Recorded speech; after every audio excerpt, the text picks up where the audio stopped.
Welcome back. Time now for the player introductions at the 67th Annual All-Star Game. Here's public address announcer Dan Baker. Ladies and gentlemen, let's meet the 1996 American League All-Star team. First, the trainers. From the Kansas City Royals, Nick Swartz. And from the Oakland Athletics, Larry Davis. The coaches, from the Cleveland Indians, Toby Harrah and Jeff Newman. Hi, Tom. All right. From the Chicago White Sox, Terry Bevington. From the Kansas City Royals, Bob Boone. And in the bullpen, also from the Cleveland Indians, Mark Wiley and Dan Williams. And now the American League All-Stars. From the California Angels, pitcher Chuck Finley and pitcher Troy Percival. From the Chicago White Sox, elected but unable to play due to injury, first baseman Frank Thomas. Pitcher Roberto Hernandez. From the Cleveland Indians, catcher Sandy Alomar. Pitcher Jose Mesa. From the Detroit Tigers, third baseman Travis Fryman. From the Kansas City Royals, pitcher Jeff Montgomery. From the Milwaukee Brewers, outfielder Greg Vaughn. From the Minnesota Twins, second baseman Chuck Knobloch. From the New York Yankees, pitcher John Wetland. Pitcher Andy Pettitte. From the Oakland Athletics, first baseman Mark McGwire. From the Seattle Mariners, shortstop Alex Rodriguez. Catcher Dan Wilson. Infielder Edgar Martinez. And outfielder Jay Buhner. From the Texas Rangers, pitcher Roger Pavlik. From the Toronto Blue Jays, outfielder Joe Carter. And now, tonight's starting lineup for the American League. First, the manager of the American League from the Cleveland Indians, Mike Hargrove.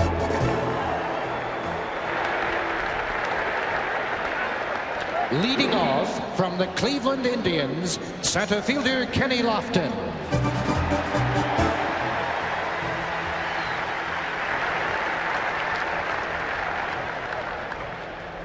Batting second from the New York Yankees, third baseman Wade Boggs.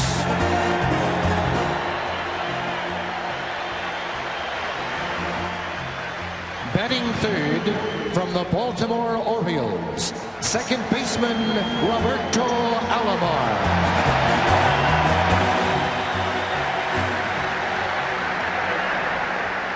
Batting fourth from the Cleveland Indians, left fielder Albert Bell.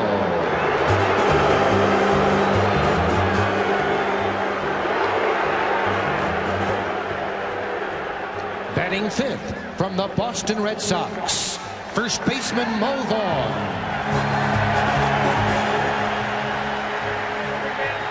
Batting sixth from the Texas Rangers, catcher Ivan Rodriguez. Batting seventh from the Baltimore Orioles, shortstop Cal Ripken Jr.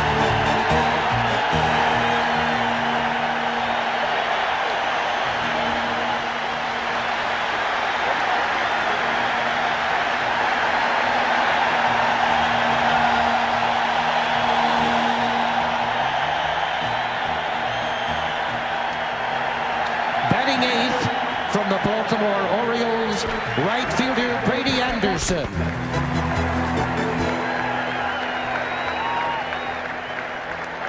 Batting ninth from the Cleveland Indians, warming up in the bullpen, pitcher Charles Nagy. And now, the 1996 National League All-Stars.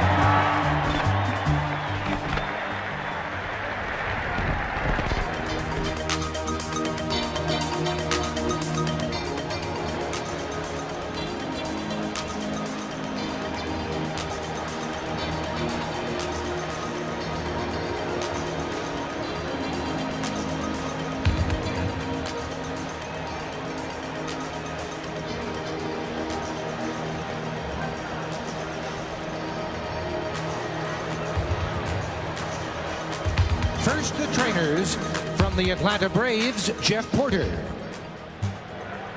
And from the Philadelphia Phillies, Jeff Cooper.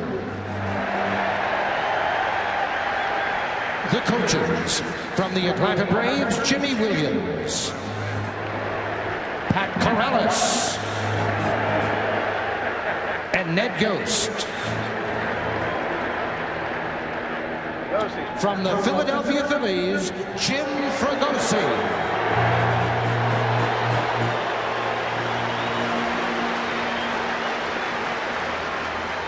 And also in the bullpen from the Atlanta Braves, Leo Mazzoni. And now the National League All-Stars. From the Atlanta Braves, pitcher Greg Maddux. Pitcher Mark Wohlers. And pitcher Tom Glavine. From the Chicago Cubs, pitcher Steve Traxel. From the Colorado Rockies, infielder Eric Young. And outfielder Ellis Burks. From the Florida Marlins, outfielder Gary Sheffield. And pitchers Al Leiter and Kevin Brown. From the Houston Astros, first baseman Jeff Bagwell. From the Los Angeles Dodgers, pitcher Todd Worrell. From the Montreal Expos, shortstop Mark Grudzielanek. Outfielder Henry Rodriguez. And pitcher Pedro Martinez. From the New York Mets, catcher Todd Hundley. From the Philadelphia Phillies, pitcher Ricky Bottalico.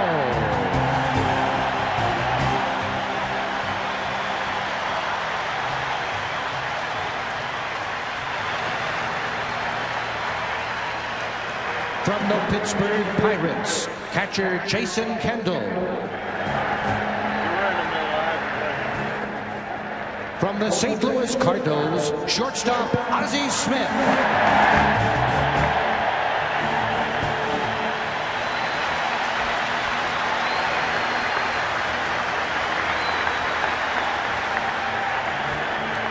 From the San Diego Padres, elected but unable to play due to injury, outfielder Tony Gwynn. And third baseman Ken Caminetti. And now tonight's starting lineup for the National League. First, the manager of the National League from the Atlanta Braves, Bobby Cox.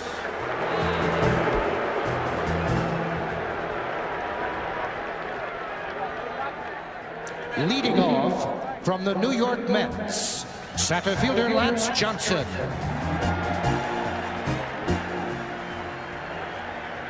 Batting second from the Cincinnati Reds, shortstop Barry Larkin.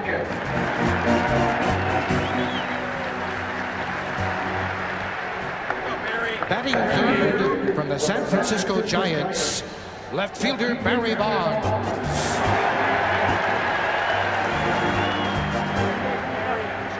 Batting fourth from the Atlanta Braves, first baseman Fred McGriff.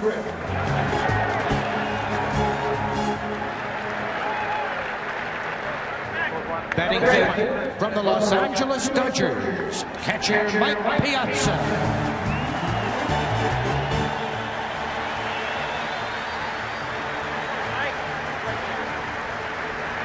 Batting sixth from the Colorado Rockies, right fielder Dante Bichette.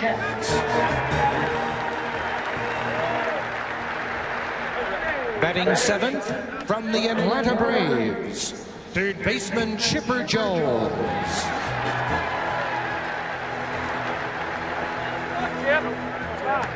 Batting eighth from the Houston Astros, second baseman Craig Biggio.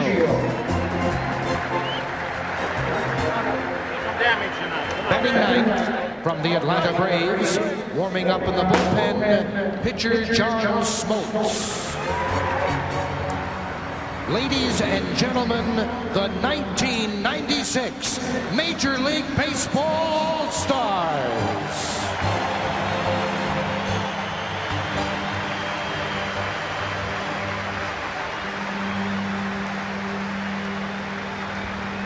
Now, ladies and gentlemen, please rise for the singing of the Canadian National Anthem by Canada's own Sarah McLachlan. Oh, Canada, our home and native land, true patriot love in all our sons' command. With glowing hearts we see thee rise, the true north, strong and free, from far and wide. Oh, Canada, we stand on guard for thee. God keep our land glorious and free. Oh, Canada, we stand on guard for thee. Oh, Canada, we stand on guard for thee.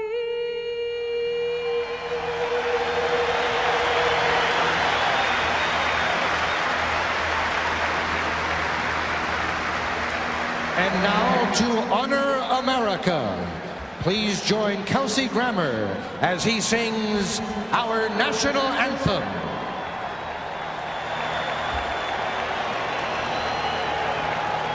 Oh, say, can you see by the dawn's early light what so proudly we hailed at the twilight's last gleaming, whose broad stripes and bright stars through the perilous fight o'er the ramparts we watched were so gallantly streaming, and the rocket's red glare, the bombs bursting in air, gave proof through the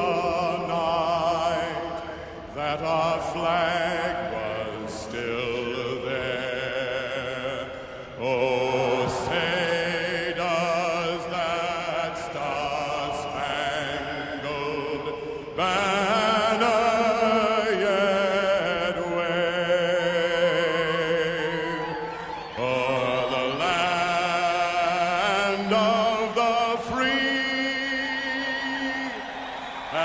the home of the brave.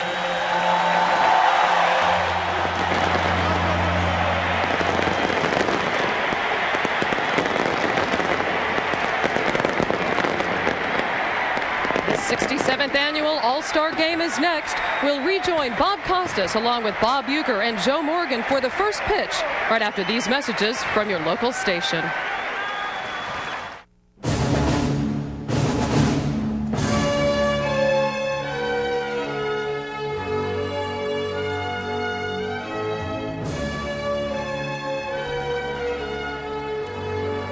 Welcome back to Veterans Stadium. First pitch of the All-Star Game just a few minutes away. And as we rejoin you from the booth, Joe Morgan is here along with Bob Uecker. One is a 10-time All-Star, a 2-time MVP, and a Hall of Famer. The other is simply Mr. Baseball. To Uecker in a moment, but first, Joe, we'll talk about this all game long. But this outburst of power, it's been building for a few years, but this year, it's out of control. 27 is the record back in 1987 for most major leaguers with 30 or more home runs. At the present pace, 64. Yeah, 64 guys would hit 30 or more. What's going on here? Well, this All-Star Game has a chance to rival the 1971 game where 6 Hall of Famers hit home runs, highlighted by Reggie Jackson's shot on the roof in Detroit. With the exception of the World Series, this is baseball's biggest show, and every player here would like to do something special tonight. In fact, singles won't even count unless they drive in runs. And so I think tonight every player will go to the plate thinking, yes, go for it.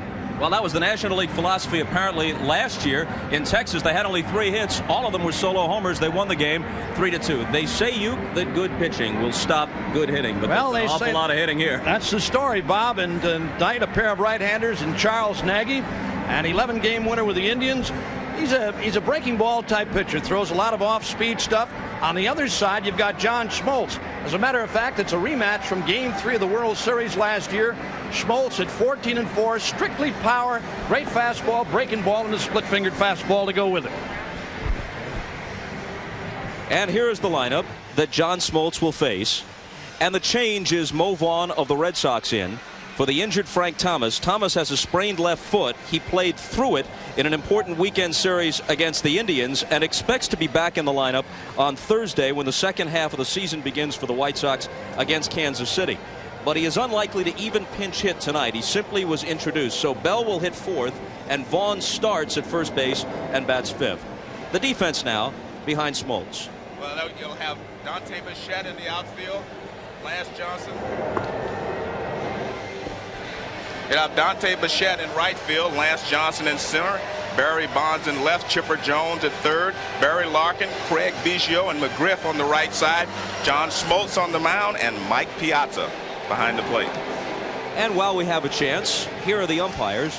Randy Marsh of the National League will call balls and strikes. Larry McCoy from the American League at first. Charlie Relaford, National League, at second. Joe Brinkman, American League, at third. Left field line, Larry Poncino of the National League, and Chuck Merriweather of the American League will call the plays down the right field line. Muggy night, chance of rain, some fell earlier. Game time temperature around 80. First time the game has been here in 20 years, appropriately in the bicentennial year of 1976. The Vet played host to the game.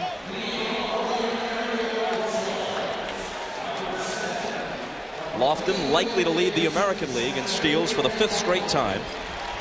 And he's 2 for 2 lifetime against Smoltz. Got 2 hits against him in Game 3 of the World Series. Flashbulbs popping all around the park on Smoltz's first pitch. Chipper Jones in close at third. Lofton a threat to drop a bunt. And a called strike. Moments ago, the ceremonial first pitch. And I thought we were going to take a look at it here, but we'll wait until Lofton's at-bat is ended.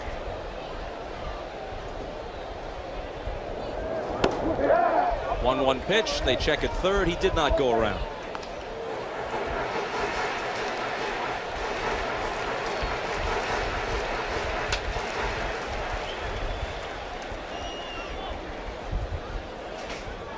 Outfield shades him slightly to left, and he hits it up the middle and through for a base hit. So Lofton with his 42 steals. He's more than aggressive. He's often daring. He's aboard to start the game. The ceremonial first pitch. 5 Philly Hall of Famers. Mike Schmidt, Robin Roberts, Richie Ashburn, Steve Carlton, and newly elected Jim Bunning. And all the American and National League catchers came out to be on the receiving end.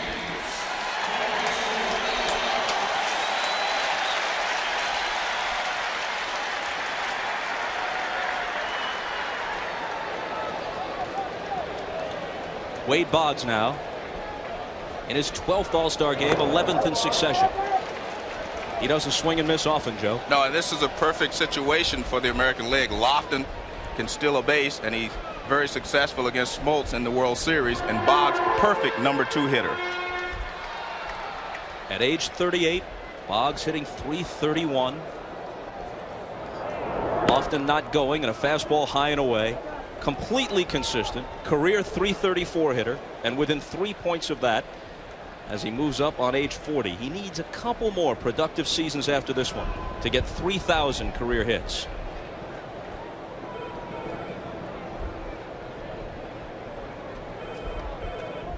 He's going on the 1-1 pitch. He had a tremendous jump, and he's in there. You described it perfectly, Bob. He had a great jump on Smoltz, who has a very slow delivery to the plate, as you can see. Piazza has not been successful this year throwing out base runners, but Lofton had such a great jump. He stole that on the pitcher, not the catcher.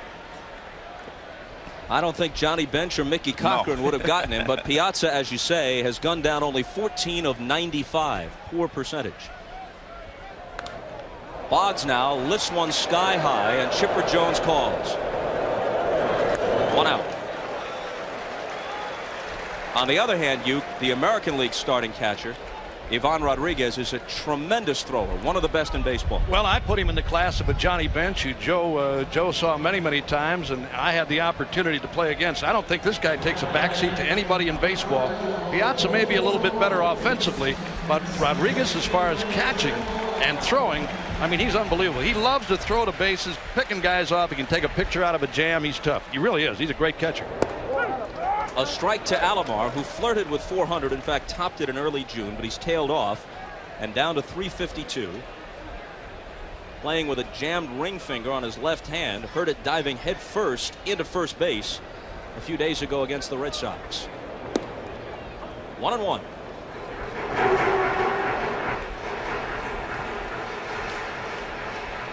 For Robbie, All-Star game number 7, 1 with the Padres, 5 in a row with the Blue Jays. This is first as an Oriole.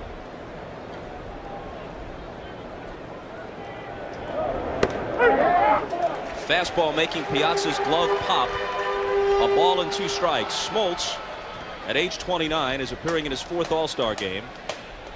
The loser as a 22-year-old in the 1989 game at Anaheim. Leads the majors in wins, though he has lost his last 3 decisions. This ball is hit hard toward the gap in right center field, and coming on to make the catch is Lance Johnson. Tagging at third is Lofton, and he sprints in there. So Lofton moves up from second to third, but with 2 out.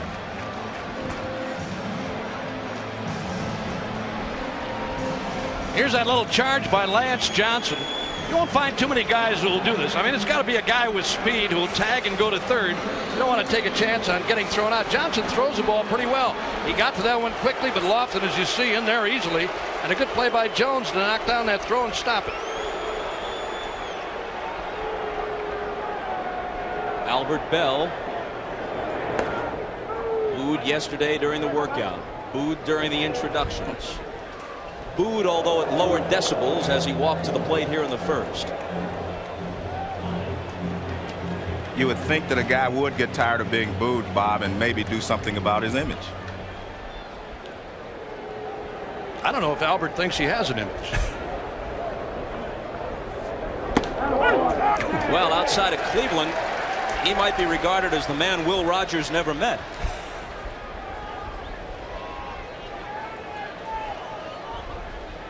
I know one thing, he's meeting some serious gas from Smoltz here in the opening inning. 1-1 pitch. Couldn't catch up with it.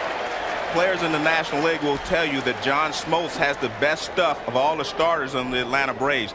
And we get a look at this hard slider diving away from Albert Bell. No chance there. He has more margin for error than any of the other starters. The other ones are great finesse pitchers. And it holds at 1-2. Bell has 27 home runs, but just 2 in his last 22 games, and his batting average has dipped beneath 300 at 293.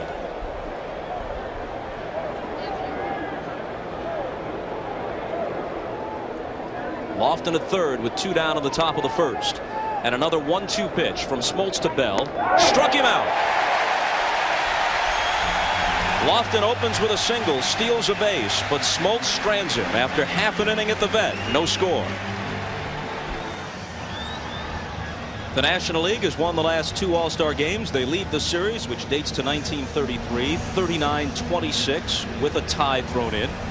And here's their lineup put together by manager Bobby Cox. Lance Johnson of the Mets moves into the starting lineup when Tony Gwynn had to beg off with an injury, followed by Larkin, Bonds, and McGriff. Piazza, the league's leading hitter, real rarity for a catcher.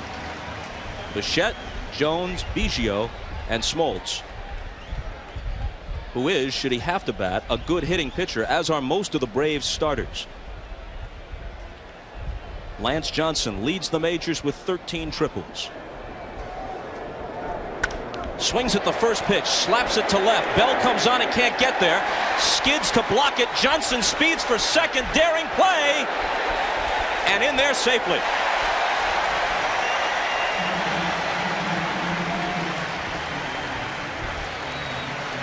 This is what Lance Johnson does best. He swings at the first pitch quite often, but actually 2 good plays here. A good play by Albert Bell. This ball is smoked in the gap in the left center field. Now this is actually a good play by Albert Bell just to keep the ball from going all the way to the wall. Now he gets up and throws to second. He actually makes it a close play, but just good hustle by Lance Johnson beats the throw. So good play by Albert, who's not known for his defense, but Lance Johnson is known for his hustle.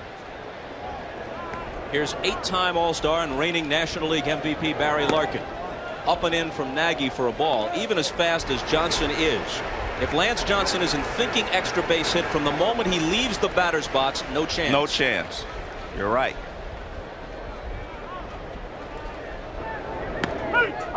And a called strike from Nagy. You know, if that ball gets by Bell, too, Joe, it's run all day for Johnson. That might have been an inside the park home run.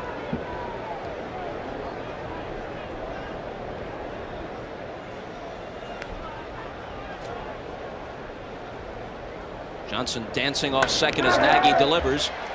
Hit to the right side. The runner moves up as Alomar throws to Vaughn to retire Larkin. Larkin always does the little things. That's why he was the most valuable player in the league last year. He will give himself up, hit the ball to the right side as he did there to move Johnson over to third. Well, Albert Belluke is not exactly Gold Glove quality, but a good play here. No, I'll tell you what, a lot of credit goes to Albert Bell for the play right there. But you know, one thing that people don't know about Albert Bell, he's got a great arm. I mean, this guy makes some good throws from time to time. I know once in a while he butchers a ball in the outfield, but he can throw. This will get a run home. Vaughn to Nagy covering. RBI for Bonds on the ground out. 1-0 National League. Well, that sort of tells you that Mike Hargrove feels his team is going to score a lot of runs. They just gave that run away in the first inning.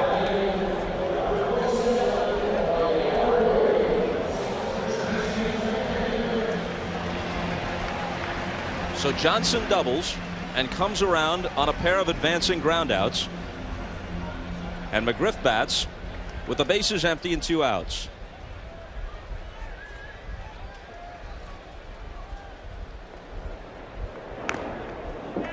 Strike 1 in a tailspin, just 17 of his last 100. And he, like Bell, has slumped beneath 300 at 296 with 20 home runs.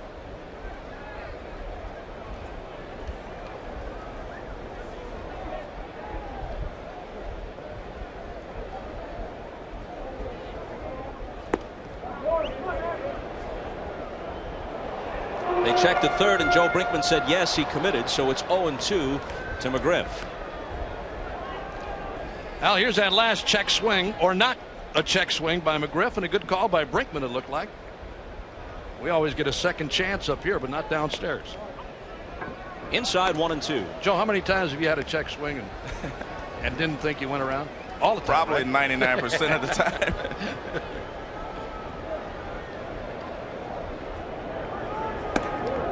Didn't miss by much. Nagy making his second All-Star appearance.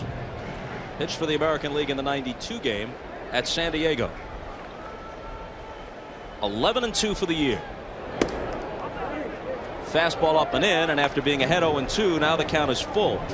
Nagy's ERA is 3.53. That might seem unspectacular, but in this year of increased offense, especially in the DH American League, it's the second best ERA for a starter behind Juan Guzman of the Blue Jays.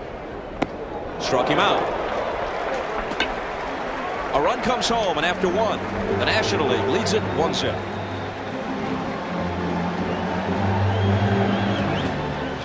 John Smoltz lost his first decision of the year, then reeled off 14 straight victories, but comes into the All-Star game on a 3-game losing streak, and in those 3 starts, he's given up 19 runs, but he has very good stuff off the first inning tonight.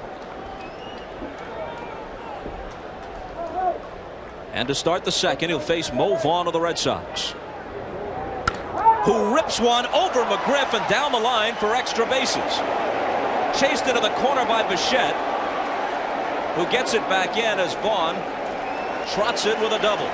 Well, Vaughn tuned up for this All-Star game in a game you broadcast, Joe, on Sunday night in Baltimore with 2 titanic home runs, and he wasted no time jumping on the first one here. The last being a 9th inning game-winning home run. I mean, he just rips this ball past Freddie McGriff. It wasn't that the ball was over his head. The ball got past McGriff before he could jump up and down into the corner. Actually, a good play there by Bichette just to hold him to a double, although Mo Vaughn, of course, not known for his speed. But they call him the hit dog in Boston. Maurice Samuel Vaughn. I like Mo. He don't like Maurice.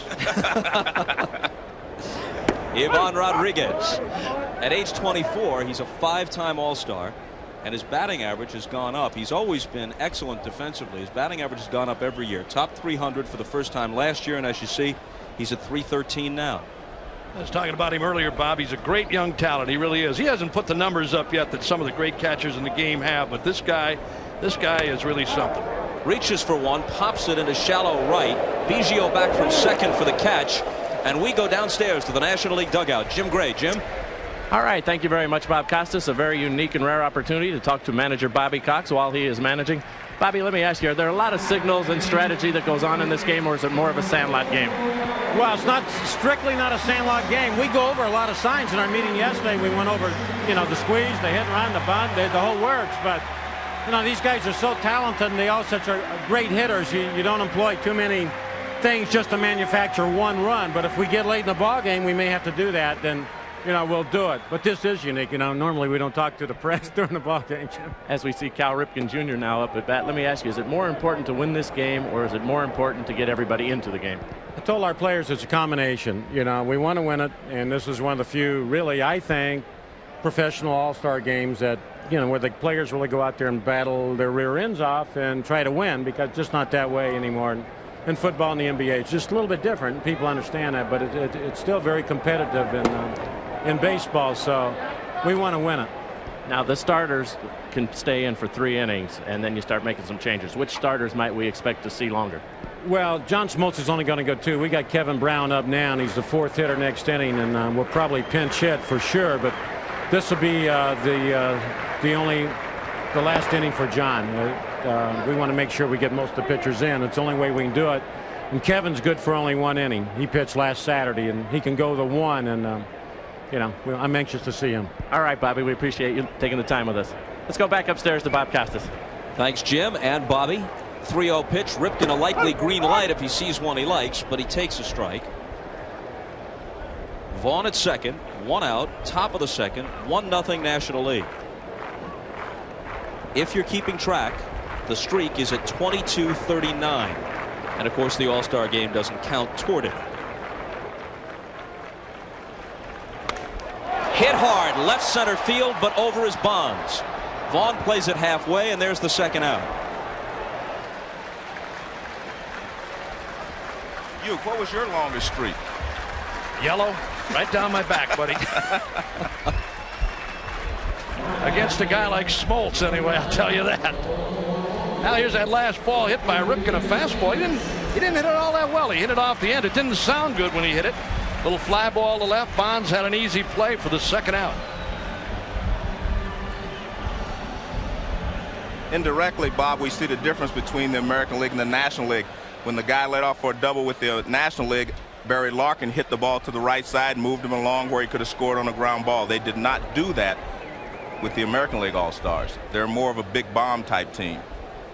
How big? A 30 home run guy hits 8th. Yeah, right. that's big. He's on a pace to hit 58. Top 20 only once in his whole career prior to this season. Hit hard, McGriff behind the bag. His teammate Smoltz covers, and they're out of the second inning. After 1.5, it remains 1-0 National League. You can get online with the All-Star Game at www.nbc.com/sports. Who will be there? Why, Gary Carter answering your questions, providing some commentary from this point through the 7th inning. And after the game, live audio feeds including all the post-game press conferences. Mike Piazza at 363, a rather comfortable lead in the National League batting race. The Rockies' Eric Young is second at 345. Very rare for someone who is a catcher to have a batting average anything like this. The highest full season batting average for a full-time catcher is 357 by the Hall of Famer Mickey Cochran for the 1930 A's. At the halfway point, Piazza is ahead of that. 1-1.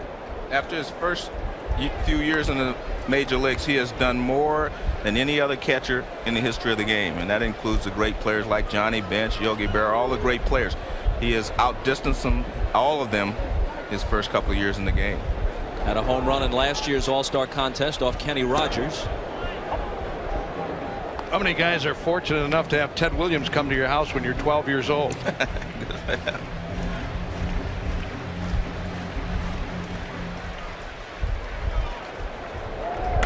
Goodbye. Absolutely crushed.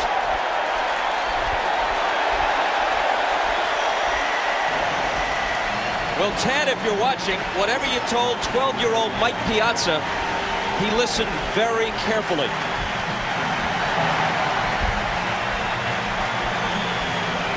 Bobby has a very unusual swing in that he straightens up on his front leg much like a golfer.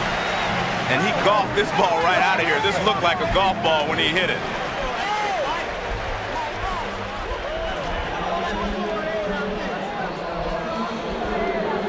I think the echo is still reverberating around the vet. Here's Bichette. And watch his front leg. I mean, he straightens right up after he swings. And just watch his front leg. This is very unusual. Right there, just powerful. And the instant he connected, you knew that one was not coming back. Again, just watch his front leg. This is where he generates all the torque right there. Just a beautiful swing. And it's 2-0 National League. Bichette rolls one slowly to Alomar, who throws him out.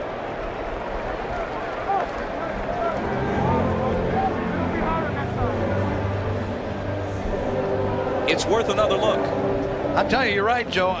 You know, in one way, it almost looks like he's blocking himself when he does that. But boy, I'm telling you, that's Charles Nagy.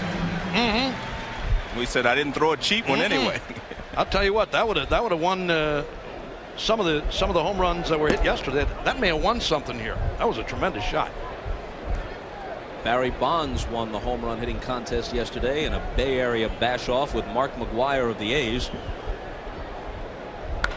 Chipper Jones, Alomar to his right, can't get it. And a one-out single. How about that ball McGuire hit yesterday, Bob, in that home run hitting contest? Tremendous blast by Mark McGuire to the upper deck here and left. Calculated at 460 feet.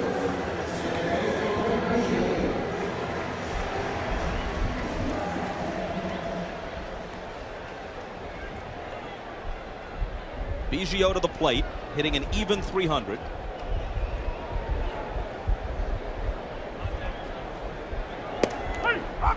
And a called strike.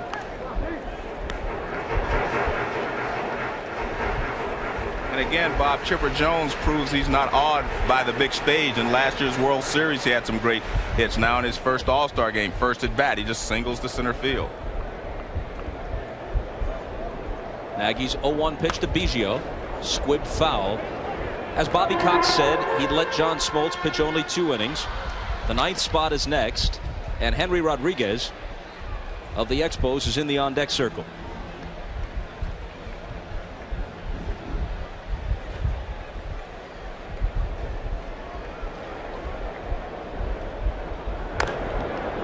And the count holds 0-2. You know, you look at Biggio. Here's a guy who started his career as a catcher. He's been a second baseman for several years. They preserved his speed by getting him out from behind the plate. Now, Piazza's a much different kind of player, but what you can hit as Piazza can, a lot of people wonder, will he play his whole career as a catcher? You know, when you talk to Piazza about that very subject, he said, I love catching. I want to catch. But you're right, down the road. And again, in talking about a league leading hitter, you know this guy can't run. So what he hits, he gets, he earns. But it's not a bad move. I mean, it's happened before where a guy ends up at first. Johnny Bench played third for you guys, Joe, at Cincinnati for a while. Played at first and took a lot of heat off of him. Another 0-2 pitch. And another foul ball. Chuck Finley is up and throwing. He'll follow Nagy to the mound. The Angel left-hander. But you know, speaking of Johnny Bench, one of the greatest players of all time, but done by the time he was 34, 35 years old. And his quote was, a catcher's body is like an outlaw on his horse. He's got to ride that nag till it drops. But it dropped early for Johnny, as it can when you put on that equipment day in, day out. It's going to take a toll. Well, I think too with Bench and in playing in Cincinnati and even here in Philadelphia, I mean, on this artificial surface, not only so much behind the plate, but running up and down. You're chasing runners. Every time a ground ball is hit, you're running to first behind the runner. You're always active. I think this stuff gets to you sooner or later. Here's a bouncing ball toward Boggs. He looks at second, but his better choice is first, and he guns him out to Vaughn. You know, I don't know if too many catchers, Joe, after years and years of squatting, your legs just tighten up. I mean, the upper portion of your legs tighten, the calves tighten. And I mean, you're a one-dimensional player for the most part. You're back there to catch and throw, and that's about it. But when you look at a guy like Ivan Rodriguez, who, as I said before, is an unbelievably fine catcher and a great thrower. He's got a great arm. I mean, whether this guy hits or not, you want him behind the plate. So Rodriguez, a late addition after Tony Gwynn was scratched. 279 with 25 home runs. This is really his first season as a regular at age 28. He'd never hit more than 8 home runs in a season for the Dodgers or Expos prior to this. Tremendously popular in Montreal. They shower the field with those O. Henry bars when he connects. Vaughn dives and can't get it. Chipper Jones being waved home by Jimmy Williams. There's the third National League run on a pinch hit RBI single from Henry Rodriguez. Well, Rodriguez credits his great season to weightlifting, and he just rips this ball by Mo Vaughn. Vaughn breaks a little late, but no chance to get it. As you can see, that ball is well past him when he dives. So good hitting there by Rodriguez to drive in a run.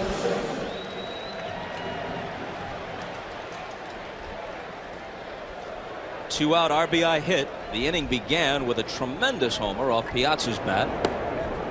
Lance Johnson takes a ball. Unusual leadoff man. He has the speed that you hope for and plenty of it. The stolen bases, the triples, the high batting average at .322. He has only 15 walks, though. He's not up there to look. It's a surprise to me, Bob, whenever you say he takes ball one. I mean, Lance Johnson walks up there to hit. He hit the first pitch of the game that he saw tonight, and he leads the league in triples. He does everything with the bat. He does not walk. But somehow Nagy falls behind him 3-0. You know, there was another guy that was such a great leadoff hitter too, Joe, and Paul Molitor in his younger days. I mean, if you got a guy like that in the top spot, he's got a chance to give you an instant 1-0 lead too, because he had some power. If you throw him a fastball to start him off, he'd jump on it. Now he looks at Jimmy Williams. He was taking all the way on 3-0. He obviously has the hit sign here. Barry Larkin is on deck. And the count runs out full. Can't believe that either.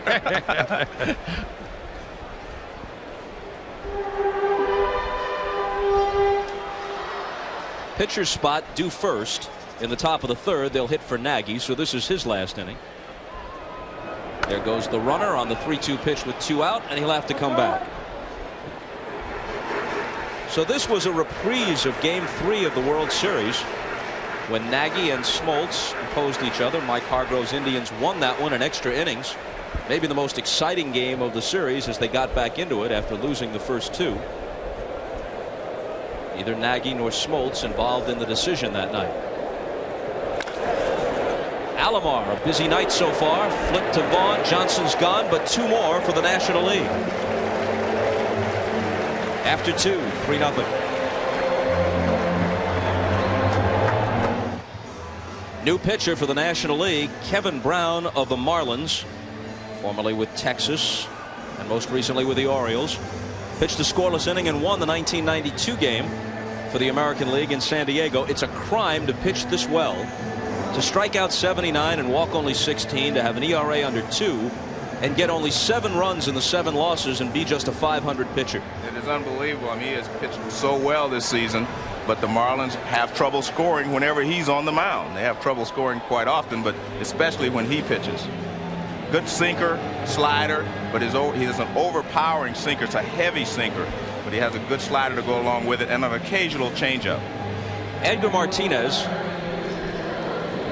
2-time American League batting champion, probably his only at bat since he's really a DH. He'll hit for Nagy to start the third. Is he baseball's most underappreciated hitter? So many hitters putting up phenomenal numbers, but what this guy is doing deserves mention. He's on pace to break the all-time single season record for doubles. Not just break it, but demolish it. At his present pace, with 42 at the break, he'd hit 80. The record is 67. And get this, with the extra base hits, he's got a chance to break Babe Ruth's mark for most extra base hits in a season, which is 119 dating back to the 20s. He is a phenomenal hitter, and what he does best, Bob, is he waits on the pitch and he will drive it to right field. You pitch him inside, he will pull the ball. He finds the gaps. That's why he hits a lot of doubles. 2 balls and a strike. I'm going to say, Bob, the one thing about a guy like Edgar is the fact that he's strictly a DH, and I think that's why he doesn't get a lot of credit. I mean, a guy that plays every day, plays defense and hits too, gets a lot more of the credit. This guy sits there and takes his 4 whacks a night and should hit well. I mean, that's what people figure. Larkin at shortstop throws him out, and we go back to Jim Gray. All right, thank you very much, Bob Costas. I'm now joined by Frank Thomas. 85 RBIs on the year. However, Frank was a late scratch tonight. He hurt his right foot. Give us the prognosis. Will you be able to play once the season commences again on Thursday? Well, who knows? It's up in the air right now. I'm not really a doctor, but the way it feels right now, I really don't know. I'm really concerned, but hopefully I can get back in time and see what's really aggravating this thing, and hopefully I'm in the lineup on Thursday. But the way it stands right now, I don't think so. Frank, how disappointing is it to miss the All-Star game? You played in them before, so does it kind of cushion it a little bit? Oh, it's very disappointing right now. You know, the best in the game are here, and I would definitely want to be out there performing. It's the time to perform. It's time to shine, and I'm not able to perform, and it's really disappointing to be here, actually, when you're not playing. As we take a look at Kenny Lofton at the plate, you're chasing the Cleveland Indians. Last year, they ran away with it. What's been the difference this year?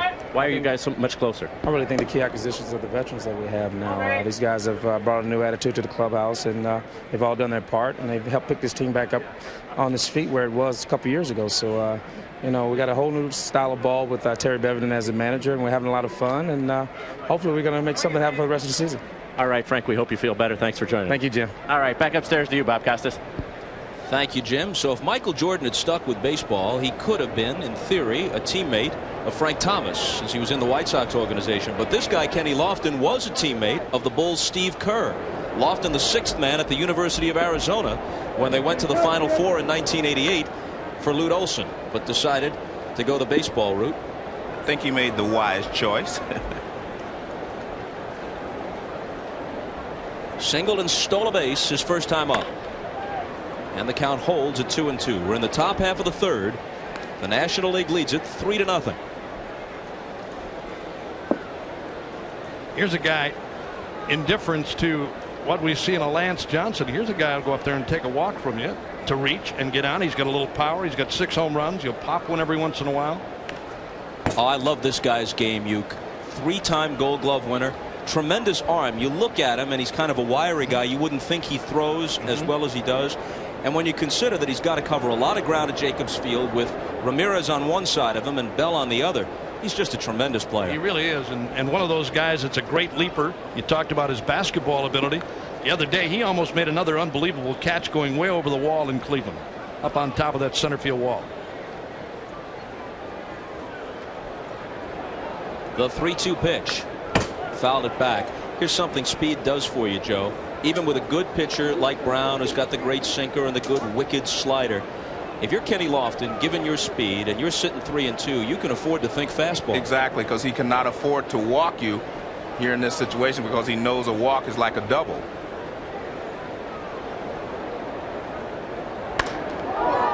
Center field. Lance Johnson retreating to the track. Has it.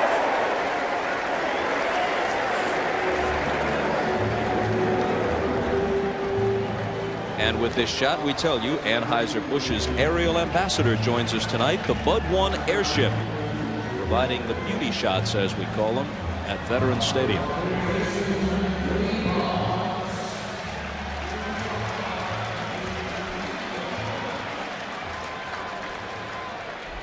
Now Wade Boggs, who popped out his first time.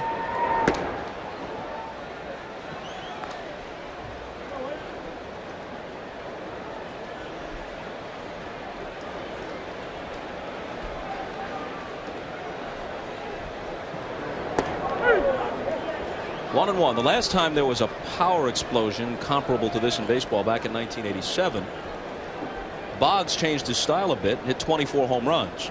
But this year that hasn't happened. He has only 2.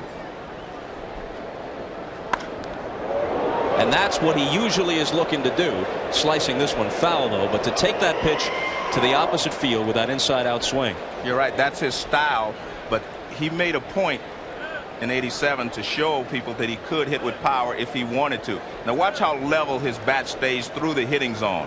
See that? That's a beautiful level swing. No uppercut there. Lays off the high fastball. 2-2. You know, you're almost doing this guy a favor every time you throw him away. You really do him a favor. I mean, he's going to go the other way on you. And as Joe said, every once in a while, I mean, if he gets something inside off speed, he'll try to hook you. Chopper Larkin has time and has Boggs. Brown comes in, works a 1-2-3 third. Still 3-0 National League.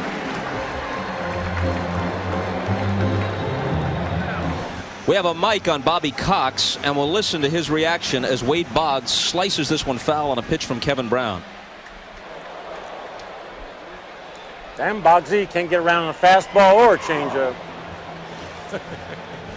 Said in jest, of course. Of course. Too bad Boggs doesn't have an earpiece. Larkin takes a strike from the new American League pitcher Chuck Finley, the 33-year-old Angel veteran who's 9-7. Big curveball, and his out pitch the forkball. Because of the forkball, he leads the American League with 11 wild pitches. He's got that baby diving into the dirt. Forkball or the splitter. I mean, if it gets away from you and it's one of those bouncers 2 feet in front of the plate, I mean, it eats you up. You know, when you look at the California Angels this year and where they are in the standings here at the break, disappointment to a lot of people. Bounced up the middle, and it's through. A leadoff hit for Larkin. When you look at Finley, one of the game's better pitchers, a 9-7 record and an ERA of almost 4.95. If you haven't been following the game all season long, you might say, what's going on?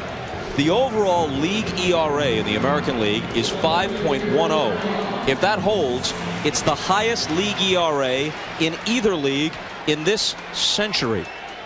That's how much offense there is all around baseball, especially in the American League, with more small ballparks and, of course, the DH.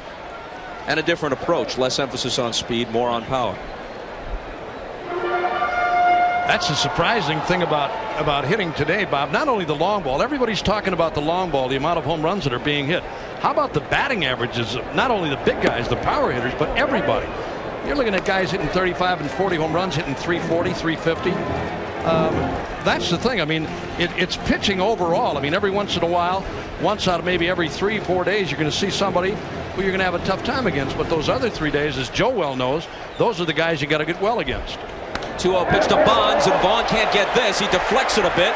Larkin speeds around second, and they'll have runners at the corners on a pair of singles with nobody out to open the third. So the onslaught continues for the National League, already leading it 3-0. And Bob, in all 3 innings, the leadoff hitter has gotten on base for the National League. Now this is Barry Bonds at his best and Barry Larkin at his best. Base hit to right field off the glove of Mo Vaughn. Now Barry Larkin, a lot of guys would not be able to go to third on this, but he makes up his mind right there. He said, I'm going to third base, takes one look, and he's on his way to third base. And this is what the National League does best, first and third on base hits. Finley to McGriff, and there's a strike. Talking about all those numbers, those offensive numbers, you taking nothing away from the many great hitters in the game today. Something is out of whack. The game has been wrenched from its context. The circumstances in baseball today, and that's high, are making average hitters good, good hitters great, and great hitters historic. Well, Bob, you have to remember, every time you hit a long fly ball, if it hits off the wall and doesn't go out of the ballpark, it's still a base hit, whereas in the past those fly balls were caught, they were outs. So anything you hit now long becomes a base hit as well as extra bases. So it helps your batting average. 2-1 to McGriff. Piazza on deck. I think it's still the fact that out of a 4-game series, maybe a 3-game series, you may see one guy, and depending on the staff, 2 guys maybe, but that third guy that you see on that 3rd day or 4th day, those are the guys that the good hitters really get well against. McGriff chases one outside the strike zone. It's 2-2, unless of course you're facing Freddie's team, the Braves, so deep. Well, that's what I'm saying, Bob. You know, there are those clubs that do have staffs that are pretty decent, and not to take a rip at any pitcher, but either you're a good starter, a very good starter, or you're one of those guys that's a mediocre starter. You know, you're going to be a 500 pitcher, and there's a lot of those around. The runner breaks from first, and McGriff grounds it foul at the plate. So Bonds has to come back. Doesn't necessarily make you a bad pitcher either. You have some pitchers, Joe, on some clubs that, you know, if a club is not a great hitting club, you're going to suffer as a pitcher. And here's an example in Finley that we talked about. A guy who's not having that great a year, but look at the offensive numbers from the whole California ball club. They're down. McGriff struck out his first time. Finley a quick throw to first, and Bonds back.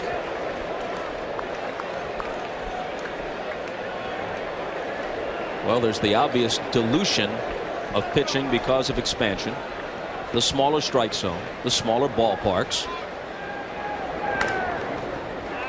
The batters beefing up with the weight training and swinging thin-handled bats with the tops cupped out, so the amount of energy through the hitting zone that these big strong guys can generate with these lighter bats, with all of the mass of the bat pretty much concentrated in the sweet part of the stick, those are all factors.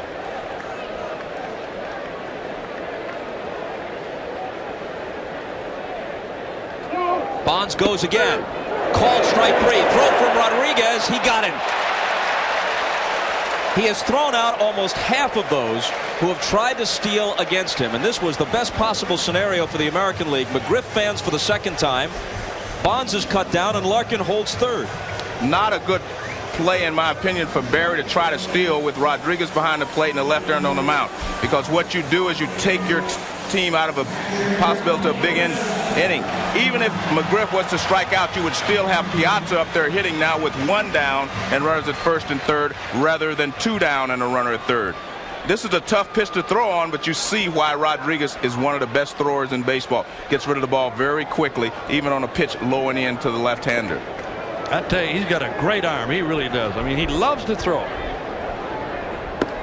A ball to Piazza. You know, we kid you a lot, Youth, but one thing you could really do was throw. You were a fine throwing catcher, and I know you like to watch Rodriguez. I really do, and I was going to say to Joe, who played with Vince so many years, who was a great thrower too, how many times you see a catcher take you out of a jam? Actually, as a catcher, you hope guys run. Here's another RBI for Piazza. This one gets in the gap and scoots to the wall. Larkin comes across. A double to go with the homer. 4-0 National League. And no one hits the ball harder than Mike Piazza. I remember the first time Tommy Lasorda brought him, he came to the big leagues, he told me one day, he said, Joe, this guy hits the ball harder than anybody on the ball club. And you see here, this is a routine single for a lot of hitters. But again, look how he just straightens up on that front leg, and it hits the ball so hard, it goes right through to the outfield wall. This is a normal single, but he hits it so hard that even Kenny Lofton cannot cut it off. So it's Bichette. Not the same hitter away from Coors Field. He is the poster boy for that ballpark. He's hitting over 400 at home, 263 on the road, 12 of his 17 homers at Coors Field, where the Rockies average better than 8 runs a game and on the road less than 4 runs a game. Here's a pretty good reason, if we can show this again, a pretty good reason why catchers today wear a helmet. Watch this and listen. I heard it. Watch the backswing. Pow! Ooh, I'm telling you, he got hit good. Now you're wearing a soft cap, that may put you down, I guarantee you. Although I didn't mind that once in a while. I got to be honest with you. Has him out in front again. 1-2. Let's watch it one more time. I heard this pop on the top of the helmet. Listen to this.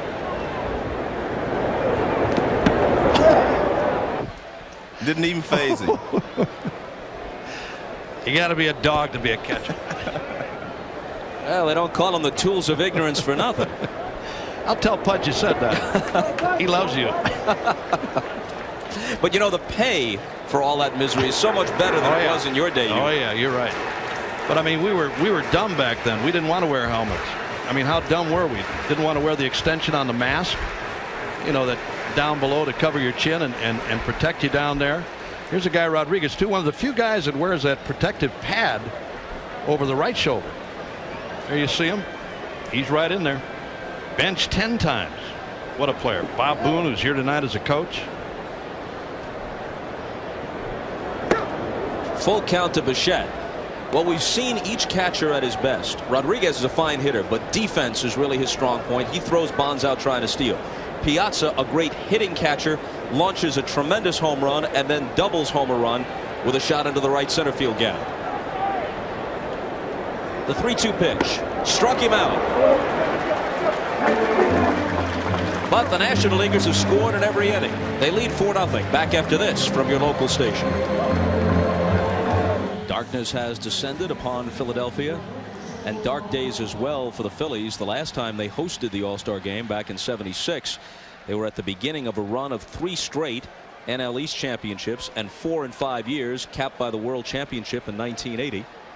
Had several players on the All-Star team. This year with injuries they're struggling, and Ricky Bottalico, the reliever, is their only representative. Perennial All-Stars like Dykstra and Dalton not only out for the year but with their careers in jeopardy. The new pitcher is a familiar one, World Series hero Tom Glavine, and a new first baseman too. Alomar, the switch hitter, bats right-handed against Glavine. Bagwell of the Astros replaces McGriff of the Braves at first base, and Freddie's troubles continue. 2 strikeouts tonight.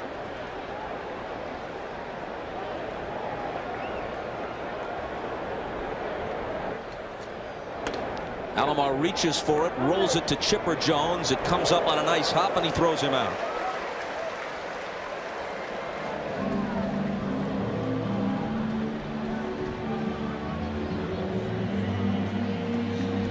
Alomar continues to struggle, Bob. He has his average has dropped from 410, a high of 410, down into the 350s. But I guess that's happiness to be able to go over and still be hitting 350.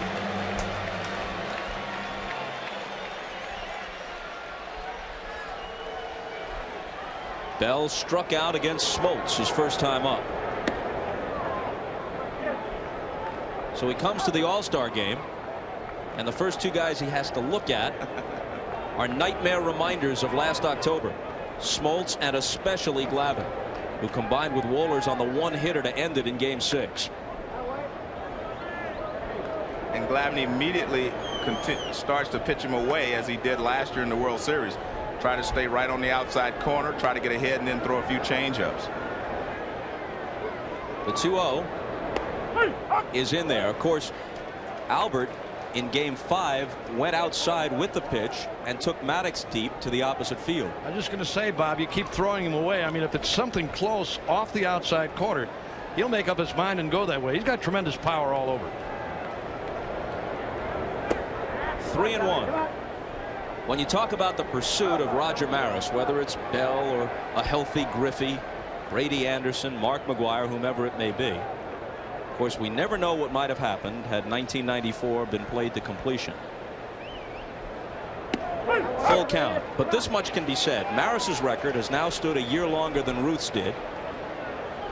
They sort of put Maris down because he did it in the first expansion year, but there have been 4 expansions since, and no one's even come close. The highest since Maris is 52. Fouled off. In truth, Ruth's record was challenged more often than Maris's. Greenberg hit 58, so did Fox. Wilson hit 56, Hack Wilson.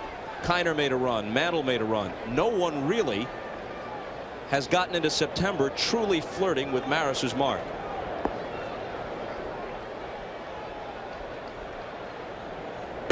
Struck him out, so Albert has gone down twice. And that delights fans everywhere outside Cleveland, it seems. Now here it is, a last fastball from Glavine to Bell that finished him up. And I'm surprised he took a couple of fastballs. Not so much the 3-0 pitch, but he took a 3-1 fastball. And then here's Glavine again around the outside corner with a little Taylor and strikes him out. Mo Vaughn had a ringing double into the right field corner his first time up against Smoltz.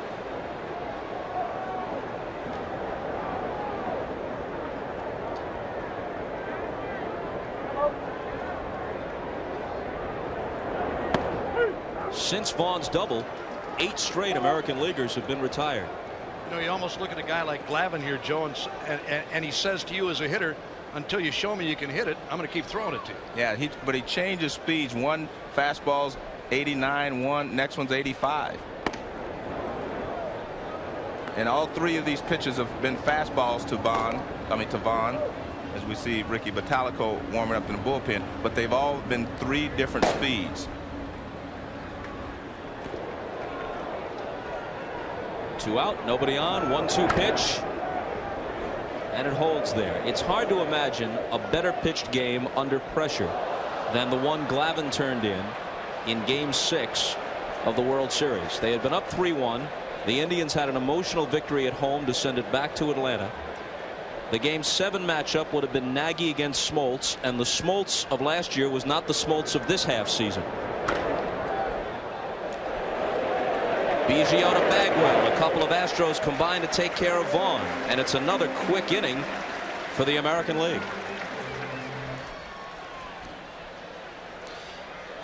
Finley back to work. Chipper Jones, switch hitter, turns around, bats right-handed, swings on the first one, hammers it to left, but Bell is right there for the catch. Tom Glavine worked a perfect 4th for the National League. Who's going to follow him to the mound? We'll let Bobby Cox tell you. Bring your boy in next inning, Jimmy. Bottalico. Yes, sir. So there is the Phillies' lone representative. He'll get a great reception. His manager, Jim Fregosi, one of Bobby Cox's coaches tonight. And you also saw Johnny Padres, who's the National League's honorary captain. Earl Weaver, the honorary captain, new Hall of Famer, great Oriole manager. He's the honorary captain for the American League. There's Padres. And this one is lifted by Biggio into the seats.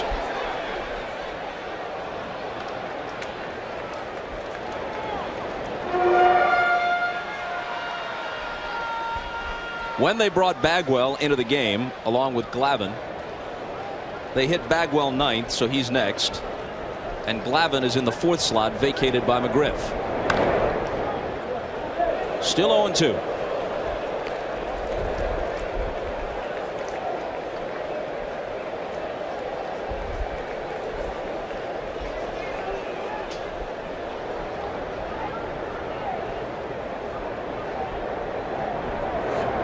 Struck him out. And we go to Jim Gray once more. All right, thank you, Bob. I'm now here with Vince Piazza, the very proud father of Mike Piazza. He has had these seats here in Veterans Stadium since it opened. Used to bring Mike all the time. Was Mike basically drafted number 1390 as a favor to you by Tommy Lasorda? That's correct. Yes. It's hard to believe that he had going that high in the draft. Or I should say that low in the draft. Yeah. How proud are you right now? Your son is homered. He has a double right now. He could be the MVP of this game. It's amazing. It's something that's hard to explain. I sit here in the last 4 years, watch what has happened and how he's developed, and I still can't accept it. It's just like a dream. I'm just thinking someday somebody's going to wake me up here shortly. Now you're very close with Tommy Lasorda. You spoke with Tommy today. He's got to be feeling better watching this. I was thinking that maybe this would be a heck of a remedy for him. Hopefully he'll recover soon and get back to what he was doing, because we all love him. Thank you, Vince. There are about 30 Piazzas who are here. This entire section is family. Back upstairs to you, Bob. And Bagwell swings and misses as we take it back from Jim Gray. What an interesting guy to watch hit. Yes, he is. He's had his left hand broken a couple of times. You see that pad over his left hand. That's to protect him, because he takes a lot of fastballs inside. They pitch him in, and he dives in, and he's been hit on that left hand a lot of times. Look at that. I would think that would bother him, but he says it feels very comfortable now, and he's used to it. But, I mean, he has a great swing. He stays on the ball, and he drives the ball to all fields. Stance slightly open, very wide spread, uppercut swing. He does all those things, Bob, but he still hits very well, and he's a good RBI man. Watch his front foot on this next pitch. He actually brings it back. Most people stride forward. He strides backwards to get his body going, to get his bat started. He is very unique, and again, he and Mike Piazza, very different from all the other hitters in this ball game. He will take that front foot and step back and not forward. And he fouls another Finley offering away. He is always, for the last 3 years, among the league leaders in 7 or 8 categories. And this despite hitting in the Astrodome, which is a little more hitter friendly than it used to be, but it's certainly no Coors Field. Right, you're right. There's what you were talking about right there, Joe. You see that front foot fly back. He's the only guy that I know that does that. Well, Finley records a couple of strikeouts in the 4th.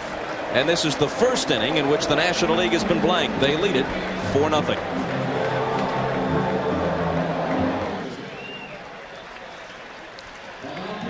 On to the 5th inning at the Vet. The National League leading 4-0. And the ball handed to the Phillies representative, Ricky Bottalico. 2-4, but with 20 saves, as you see, and that's 3rd best in the National League. Bobby throws hard and has a great curveball. Warm reception for him on a warm night in Philadelphia. New 3rd baseman, too. Ken Caminiti added to the team when Matt Williams, the elected starter, was scratched because of an injury. He's in now at 3rd from the Padres. When Tony Gwynn got hurt, the Padres didn't have an active player on the squad, and it would have remained that way had Williams not been scratched. Rodriguez cuts and misses. 0-2.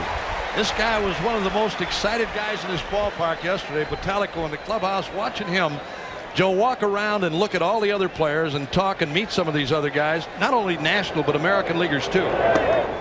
Rodriguez, another guy, Alex Rodriguez, the kid shortstop from Seattle, in total awe here with this all-star gala weekend and everything else that went into this thing.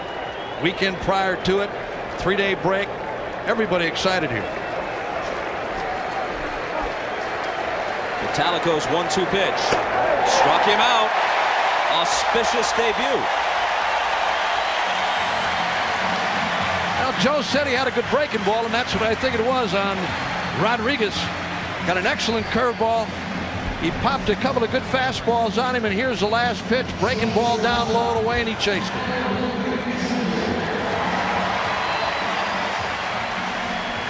You can see the very tight spin on that breaking ball. That makes it very tough for the hitter to pick it out. So now Ripken, who lined to left his first time up. You know, it seems odd to say of Ripken, who represents reliability and consistency, but as a hitter, he's very streaky. Yes. He had a great June, but he goes through protracted slumps and then turns it up. But I feel like, Bob, that no matter what you say about it, the streak doesn't affect him. As a middle infielder, if you play as many games as he does, there are going to be spells where you're down mentally and then you get back up. Then you're down physically and then you get back up. Doesn't catch up with a 2-0 pitch. He made a dramatic change in his hitting style too, Bob. I mean, he used to have that bat way up on top. Now you see where it is. It's almost resting on his shoulder. He's dropped his hands. Anything upstairs, I mean, he's going to have to bring it back up and then start that way. But he used to carry that bat way up on top. 2-2. And there you see another example of not being able to pick up the spin on Talico's ball. This looked like another fastball, and it just breaks sharply down and away, and you see Ripken cannot hold up. And Talico just, look at that. That's tighter spin than the one he struck Rodriguez out with. Misses with that one, full count to Ripken, the two-time American League MVP, the 1991 All-Star MVP when the game was played in Toronto.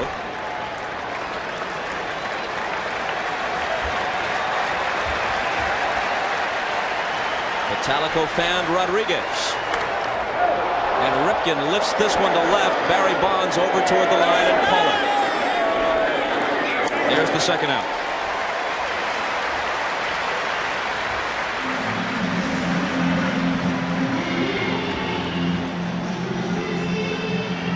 As Brady Anderson steps in with the 30 home runs, to finish up a thought from earlier, Joe, all the factors cited for the explosion in offense, but one that I think is overlooked is this. You've gone from 4-man to 5-man rotations. So right there you can make a case that the pitching has to be 20% worse. Correct. Plus, starters used to pitch, even average starters, double-digit complete games. Hit the third, Caminiti knocks it down and then has no play as Anderson is aboard with 2 out. The Bob Gibsons, the Koufaxes, the Marichals, the Spahns, they were between 20 and 30 complete games every year.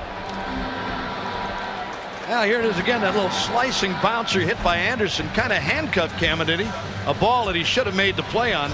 If he picks it up there, he has no chance. Anderson's got good speed. Now Jay Buhner will come to the plate as a pinch hitter. 23 home runs for him and an average of 285. Hit 40 a year ago. So in addition to fewer complete games and a 5-man rotation, the closer now will only pitch the 9th inning with a lead. You figure out how many innings are being pitched by inferior pitchers when the average start lasts 5.8 innings in 1996. Who's pitching the 6th, 7th, and 8th inning? Unless you got a Mariano Rivera, you've got a guy out there that these hitters are feasting on. But you mentioned Mariano Rivera. He's the exception to the rule. The rest of the guys are more mop-up men than anything else. And when they bring that guy in New York, Rivera, I mean, he's a very hard thrower. And then you've got Wetland to follow him, who doesn't throw the ball all that badly either, with a good breaking pitch to go with it.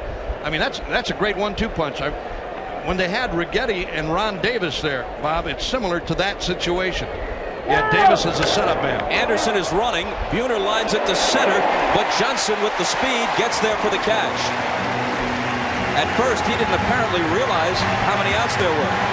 That ends it, Lance. Job well done. We'll be right back. It rained about an hour before the game. The tarp was on the field. Not a drop has fallen since game time.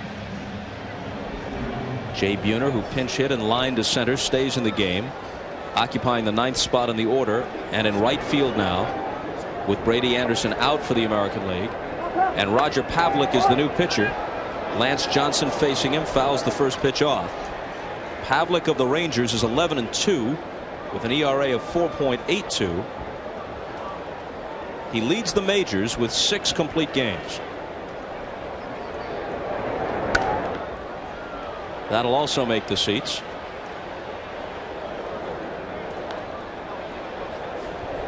Bottom of the 5th, 4-0 National League. Top of the order for them, Johnson, Larkin, Bonds.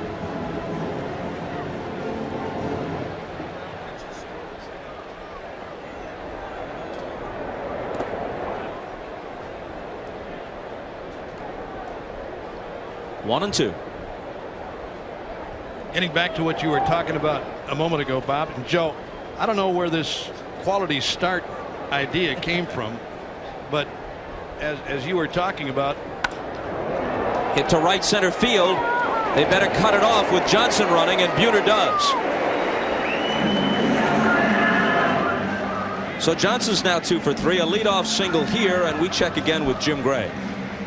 Okay, thank you, Bob. I'm now joined by the starting pitcher, John Smoltz. John went a couple of innings tonight. 1989, you got the loss. Now you have a chance to win this ball game. You were 14-1. Now you've lost 3 games in a row. Did you correct it tonight, and was there something wrong? Yeah, actually, my last side session, I was throwing more stiff-wristed, and I'm a loose type pitcher with my fastball. It tends to give a little bit of hop to it, and I corrected it, and it would have been nice to go a little bit more in 2 innings, but I'll take it, and hopefully we can hang on. Barry Larkin at the plate.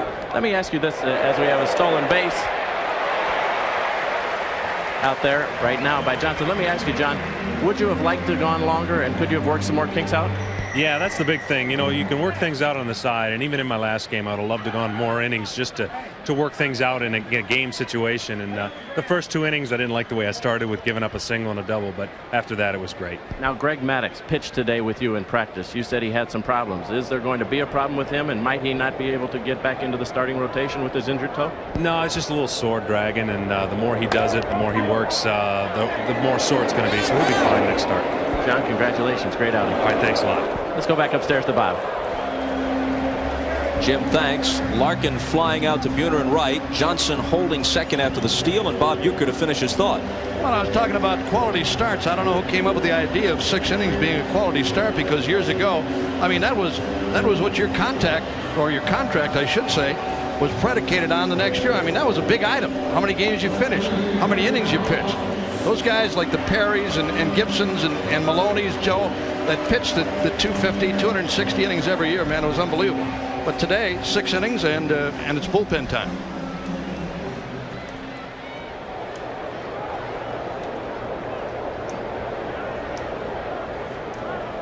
Bonds at the plate. Caminiti on deck, and Johnson breaks for third on the first pitch. Rodriguez's throw, he is gone. Man, with a left-handed batter at the plate and Rodriguez throwing, I don't care how fast you are, you better think twice about that. Well, I think they've made 2 poor base running choices here. He's got a clear shot at him because Barry Bonds is left-handed. I mean, he's out by a long ways here. I mean, normally it's a close play at second or third, but he got a pretty good jump, but Rodriguez just comes up and fires a bullet down there, and it's there just right now, so you have no chance. Been a great showcase so far for Rodriguez and Piazza. I'll tell you, this guy can throw as good as anybody I've seen, and right on the bag. I mean, sometimes a play like that and a throw like that handcuffs an infielder. Boggs made a nice play to grab it. I have to say that he really reminds me of Johnny Bench. Johnny Bench had a great throwing arm, and he got rid of the ball very quickly, and Rodriguez does the same. Joe, how many times did you go to cover a bag at second and get handcuffed on a low throw? A lot of times. I mean, not a throw in the dirt. I mean, just a throw right on the bag would handcuff you. 3 balls and a strike to Bonds, and another look. Watch how quickly he gets rid of the ball. See, he does not take an extra step. He just straightens up and fires.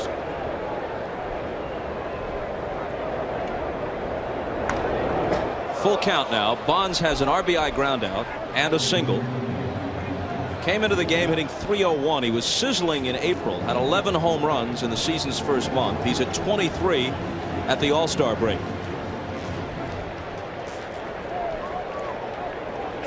Three-time MVP in a 4-season stretch in the early 90s. Vaughn behind the bag will take it himself. After 5 now, it remains 4-0 National League. 15th and final All-Star appearance for the 13-time Gold Glove winner Ozzie Smith. At age 41, he has finally had to surrender to time. This is his last season. He's announced his retirement, and we talked to him about it yesterday. Well, you know, you always have that feeling of not wanting to hang it up when you've done it this long. But we all reached that point, and I think that you have to get it squared away in your heart first. And I've been able to do that. It wasn't easy, you know, because it's been a gradual thing that's happened over the last 4 or 5 years. But I've been able to come to grips with that within my heart, and I know that this is the right time. So Ozzie's in the game at short. Larkin's out. There's a new left fielder. It's Ellis Burks from the Rockies, the former Red Sox. Barry Bonds is out. And a new pitcher, Pedro Martinez from the Expos. And Martinez has a very good fastball. He moves it around very well, and an excellent changeup. And he's the brother of Ramon Martinez of the Los Angeles Dodgers. With 3 changes, Bobby Cox can put these new players almost anywhere. So if you're scoring at home, stop and just enjoy the game. Because at this point, our own scorecards look like some sort of hieroglyphics. Mine's gone. Here's Lofton against Martinez. Singled, stole a base, fly to deep center. We're in the 6th, 4-0 National League. Another base hit for Lofton. Well, you can tell this guy loves the stage, Uke. He really does, and he's a big-time player. I mean, when it happens, when he's on, he's on. And as we were talking earlier in the game, tagging up in situations where normally you don't tag up and try to advance another base, he does it. But he's got the blinding speed. He's got power every once in a while, but as you said, he's a primetime guy. He loves it. They're losing about it. He'll tell you. They're losing 4-0, but it wouldn't surprise me to see him run. Oh yeah, you know, and I'm for it. In a game like this, it's an all-star game. I know the Nationals want to beat the Americans. It's a big deal. The National League's won twice in a row now. But with a guy like Lofton and the way Piazza's been throwing, wouldn't bother me to see him run. And besides, it's only the 6th inning. It's not like we're going down the stretch. They have plenty of time. You pick up one here, one there, and you can get yourself back in the ball game. You do not have to always wait for the big inning when you're trailing 4-0. A ball and a strike to Boggs, who's 0 for 2. There he goes. And the pitch is hit in the air to left. An immediate chance for Ellis Burks, who makes the catch, and Lofton retreats. This guy, Pedro Martinez, has tremendous stuff. When you talk about a guy with no-hit stuff, you're speaking literally in his case. He pitched the near-perfect game, actually 9 perfect innings against San Diego. Won the game 1-0, but Bip Roberts got a base hit in the bottom of the 10th, and they took him out of the game. But he can be overpowering. He's a strikeout and inning guy. Well, and he also is an intimidator, Bob. He will come up and in, he will pitch you inside, and he will change speeds. But I think that's great. I mean, I think he's one of the quality pitchers in all of the major leagues.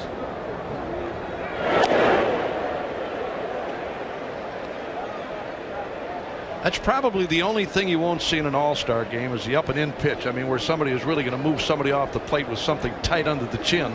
Very seldom does it happen. I think more often than not, it's a mistake in a game like this. But if you're talking about regular season play, he and a lot of other pitchers are not embarrassed at all to come high and tight on you, move you back anytime. Facing Robbie Alomar, who's 0 for 2, as Lofton edges away. On the 1-0 pitch, he takes off, and a check swing foul. He had a terrific break again, I thought. He did. He had second base stolen. Alomar trying to get out of there with a check swing foul, and Lofton's back. Here it is again. Watch Lofton's jump. He's about a foot out on the carpet. And I mean, 2 steps into his stride, he's at full speed, pulls up on the foul tip. You see Ozzie Smith telling Lofton to stay up. Not going. And a called strike on the inside corner. 1-2. Joe, you played in 10 All-Star games. Anybody ever brush your back? I can't remember anyone doing it. I thought Vida Blue was going to do it once, but he decided not to. But no, I can't remember seeing that too often. There he goes on 1-2. Good pitch to throw on for Piazza. Close, but he steals it.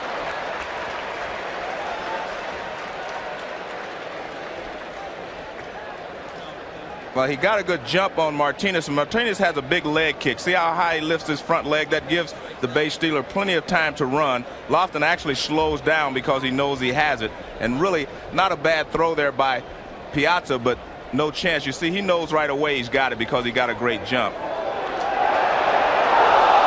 And they nearly pick him off. And that's a patented Ozzie Smith play. Ozzie Smith, you steal second base.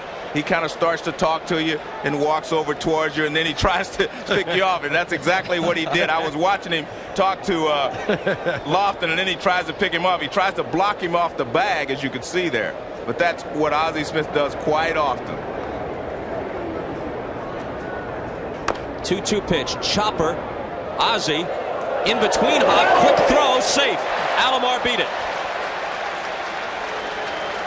That is not the Ozzie Smith of old. Ozzie Smith of old would have charged that ball, even though it was going to be a difficult play. Now see, he waits on it. Ozzie Smith does not have the arm that you can stay back and wait on a ball, and you can see the hustle of Roberto Alomar beats it out. Ozzie Smith normally comes and get that ball on the short hop, but when he waits, he loses Alomar at first base.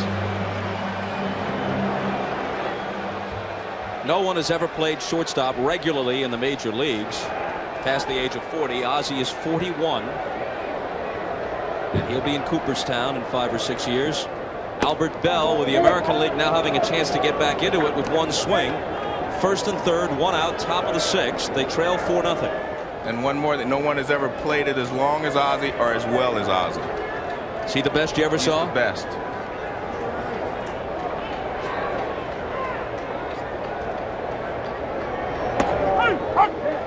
In there, 1-1. This is an unusual Albert Bell we're seeing tonight, Bob. He is usually an aggressive hitter, an aggressive person. But tonight I see him taking a lot of pitches. He took a couple of 2-0 and 3-1 pitches from Glavine and struck out. I see him take a fastball here from Martinez. He is normally up there to swing the bat.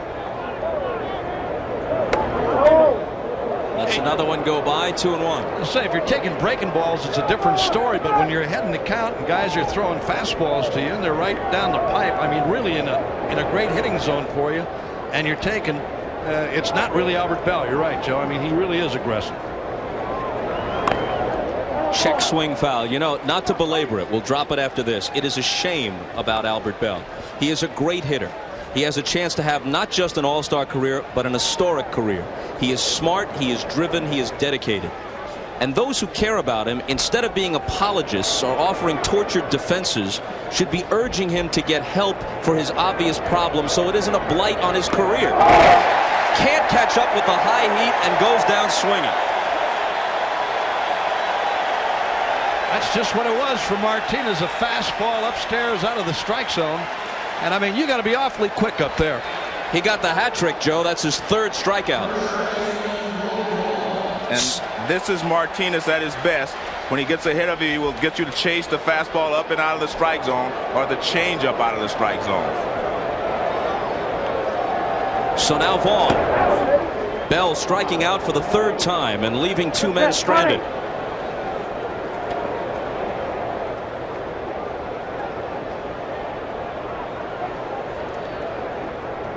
And you begin to wonder if for the first time the outside pressures are getting to it. The runner breaks from first. Vaughn taps it toward the middle. Ozzie over on the second base side of the bag to throw him out. So they leave 2 and they can't break through after 5.5. Still 4-0. Welcome back to Veterans Stadium in Philadelphia. I'm Jim Gray. I'm now joined by the American League manager and Indian skipper Mike Hargrove. Mike, you're down 4-0 now. What magic do you have? How are you going to pull this one out? We're going to punt. I think that's what we're planning on doing. We just keep going at them. We had our chances last inning. Really the best chance we had Bell and Movon at the plate with 2 men on. Didn't get the job done. What really hurt us early in the ball game, Lofton got a base hit, stole second. We didn't get him over, didn't get him in. And then the next inning we had a leadoff double by Mo Vaughn and didn't do the same thing, and it cost us, and we're down by 4 now. So we just keep coming at him. We've got some guys that can swing the bat. We just need to start doing that. Caminiti at the plate. Let me ask you. We asked Bobby Cox, was it more important to get everybody in the game or to win? He said to get everybody in the game. Your thoughts on that? No, I think that's I think everybody comes here to see the All-Stars. I don't want to say the game is secondary, because it's not, and we're playing to win just like Bobby's playing to win. But we want to get the guys in the game. They deserve to be in the game. They're all having good years, and they deserve the recognition, and they deserve the pleasure of being able to get in there and swing the bat or make a play. Do you get nervous during this game, or is this truly a vacation kind of game? As Caminiti just tagged one, and that ball is out of here. And with that, we'll go back to Bob Costas, because all of a sudden now we have a 5-0 lead. Bob. Jimmy, stay right there. Ask Mike Hargrove if that made him nervous. Yes. Now Jim is acting as the interpreter. I was asking you if you were nervous during this whole thing. Caminiti hits a home run. Does this game make you nervous, or is it truly a vacation kind of game? Well, I think any time that you get into competition, especially one that's got the national spotlight, you get a little nervous. I think you should get nervous. If you don't, then you're brain dead and you need to do something else. So, yeah, you get a little nervous, but once you get into the game, you get into the flow of things, you settle down and do your job, and it becomes a lot of fun. You can't get as aggravated with a reporter asking you questions when a guy hits a home run, can you? No, not now. Thanks, Mike. Back to you, Bob Costas. So Ken Caminiti, the switch-hitting veteran, a late addition to the All-Star roster, in his first at-bat in this game, wallops one out of here. The guy at the plate now, Piazza, connected earlier, and it's 5-0. Roger Pavlik, the victim on that one.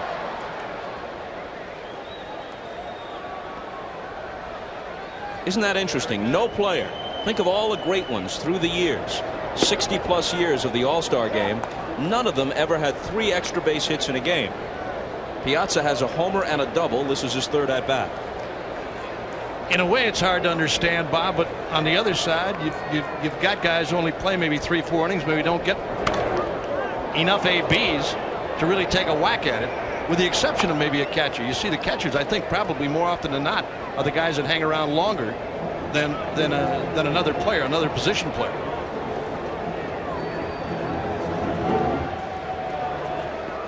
Caminiti with Smith and Smoltz. Smoltz stands to be the winner. National League up 5-0.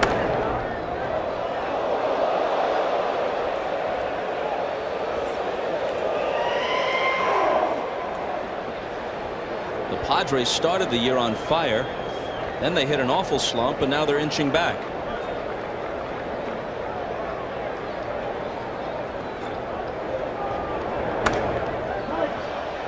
Still 1-2 to Piazza.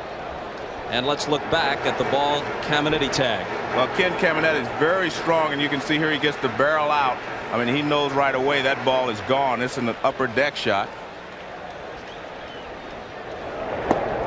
And Piazza goes down swinging. First time he's been retired tonight. If you're Caminiti, you couldn't ask for the ball in a better spot. Exactly. Fastball, middle of the plate in, and he turned on it. And then Pavlik comes back with a changeup to retire Piazza. Hey, wait a minute, Uke. They just brought the Philly pretzels into the booth. If the cheesesteak comes next, it's a great night, no matter how the game turns out. They got the hoagies here. They got it all here. This is heaven up here. You got to have the hot mustard, though, to put on the pretzels here. Or spoil mustard's the same. Bichette's 0 for 2. You played here, didn't you? You had half of your lifetime 14 home runs in 1966 for the Phillies. Yeah. Everyone a game winner. And again, I had a tough time getting in here, as a matter of fact. I'm telling you, man, some people just don't forget. You know, I thought it was really a nice touch on the part of the Phillies to let you, for old time's sake, go down and litter the bullpen with pass balls before the game. That felt good. It really did. Putting on the Philly Fanatic uniform again. I love that guy. 1-2 to Bichette. New right side of the infield for the American League, which we'll get to in a minute. Like right now, Knobloch, the Major League's leading hitter, Chuck Knobloch of the Twins, who's hitting .370, replaces Robbie Alomar at second base. And Mark McGwire with 28 home runs after missing the first month of the season, is at first base, and Mo Vaughn is out. The 1-2 pitch.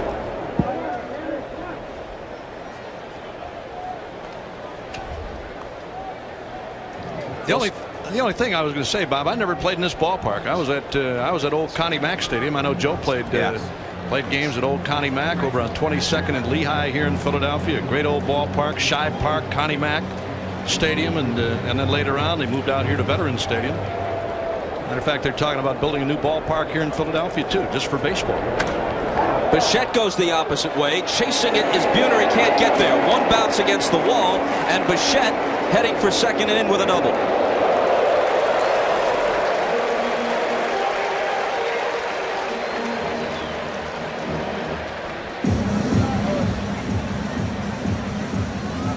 So after Bichette doubles, another Rocky, Ellis Burks, steps in. That's what I was talking about earlier in the telecast, Bob, about big guys that hit home runs and also hit for high averages.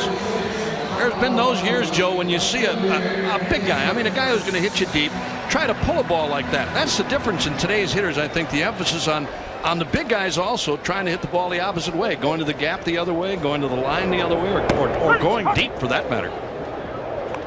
Well, you're right. That was a perfect pitch, low and away, and Bichette, instead of trying to pull it, just rifled it down the right field line. Say, wouldn't it aggravate you as a pitcher or a pitching coach? I mean, you keep making those kind of pitches, and that's what goes back to what we were talking about earlier, Joe, about coming inside too, on guys that keep leaning out against you and hitting the ball that they shouldn't hit. Sooner or later, you got to come inside. I mean, some part of the plate's got to belong to you as a pitcher.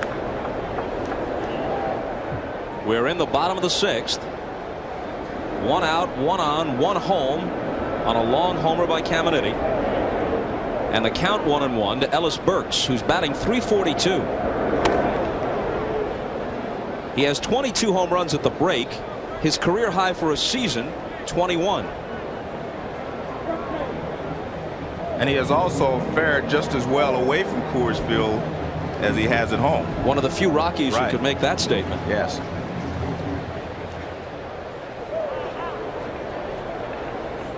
Pavlik's 1-2 pitch. A swing and a miss, but Rodriguez can't find it, and Burks heads for first as Bichette takes third on the strikeout.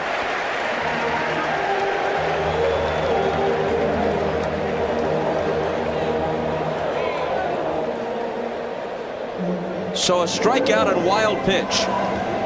It's a slider in the dirt. Burks swings at it. Rodriguez gets in front of it, but it hits off the end of his glove and bounces away, and by the time he retrieves it, no chance to get Burks. You see that ball bounces up on him. He was in front of it, but it just hit his glove and bounced away. No play any place. Runners at first and third now. And now Mark Wiley, who is the pitching coach for Mike Hargrove with the Indians, goes to the mound to talk with Pavlik.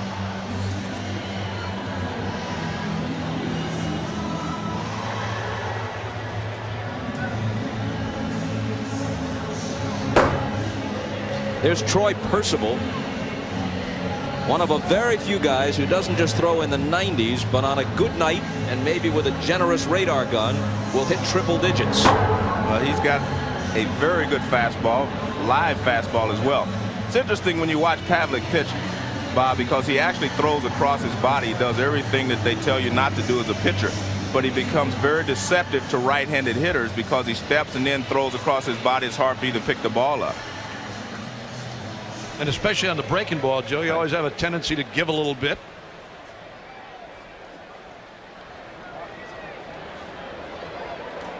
Biggio for his third at-bat, grounded out, struck out. First and third, one down. Infield looks for the double play, and it's hit toward the hole. Ripken to his right, gets the force onto first. No, Biggio beats it, and another run comes across. Well, it was a good attempt at a double play by Ripken and Knobloch. Ripken got the ball to him as quick as possible. Knobloch turned it quickly, but Biggio gets down the line well. Plus, this ball is not hit in the double play lane, as we call it, near the bag. You see, Knobloch does the turn at second base about as well as you can make it. Here again, to watch, see, the ball is toward the hole. Ripken gets rid of it. Quick turn at second by Knobloch, but just not in time.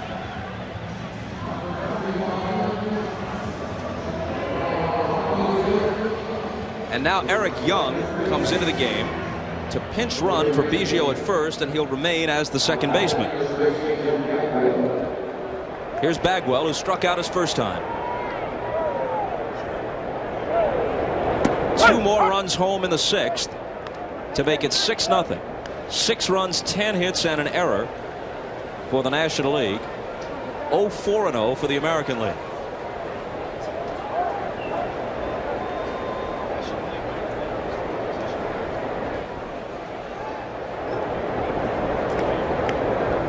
Boy, there's the long and short of it. McGuire looking like a tight end, and Eric Young only about 5'8", 5'9". And he has really developed into a fine player, Bob. Eric Young, that is. Bagwell rolls one to third. Here's Boggs, goes the short way to Knobloch covering. And finally, they're out of the 6th, but 2 more to make it 6-0. And we're back after these words from your local station. New pitcher for the National League, but Bobby Cox has a bit of a problem. Here he is talking about it in the dugout. One of them ain't going to get the pitch. One of them ain't going to get a pitch. It's got to be a starting pitcher in case you need innings. We're going to have to get Trashel in the game. He's a Cubby, and they haven't been represented, for one thing. All right? So Steve Trachsel, in fact, comes in 7-5, ERA 2.14 for the Cubs. And Sandy Alomar Jr. pinch hits for Ivan Rodriguez and will stay in as the catcher. And on the first pitch, he flies out to Lance Johnson.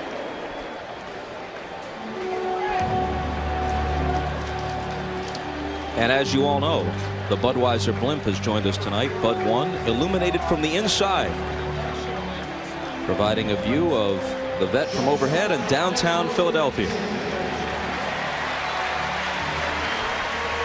So what you heard Bobby Cox talking about is this. Apparently he's got to hold Al Leiter back just in case, even though they lead 6-0, this game is prolonged. He can't have a guy who's used to being a closer and working just 1 inning as his last pitcher. And it's obvious that Greg Maddux is not going to pitch at all tonight. He injured his toe when he fouled a bunt down off it a few days ago. So he's got Wohlers and Worrell left. And he's got Trachsel in the game facing Ripken. And the makeup of the 2 teams was completely different, Bob. The American League had 4 starters and 5 closers on their staff. National League had 7 starters with 3 closers. The pitch to Cal, who's 0 for 2. In case you're just joining us, a weird situation before the game in which Cal sustained a broken nose. Hit sharply to short. One future Hall of Fame shortstop throws out the other as Smith takes care of Ripken. Roberto Hernandez of the White Sox inadvertently, as he slipped coming down off the platform where they took the team picture, flailed out with his left arm. Watch this. There's Hernandez in between Joe Carter and Ripken, and he's going to catch Cal flush on the nose.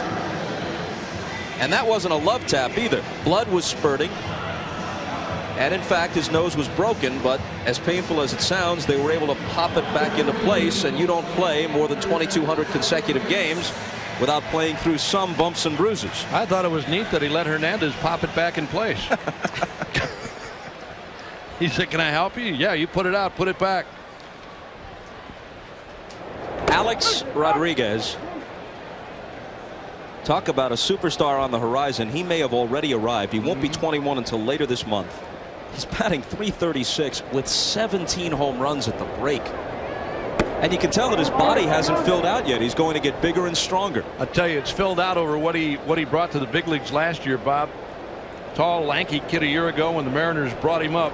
And when I saw him this spring in Arizona, I said to myself, this guy's going to hit with some power, and he's a fine shortstop. Really is. Right field, over near the line, and a nice play there.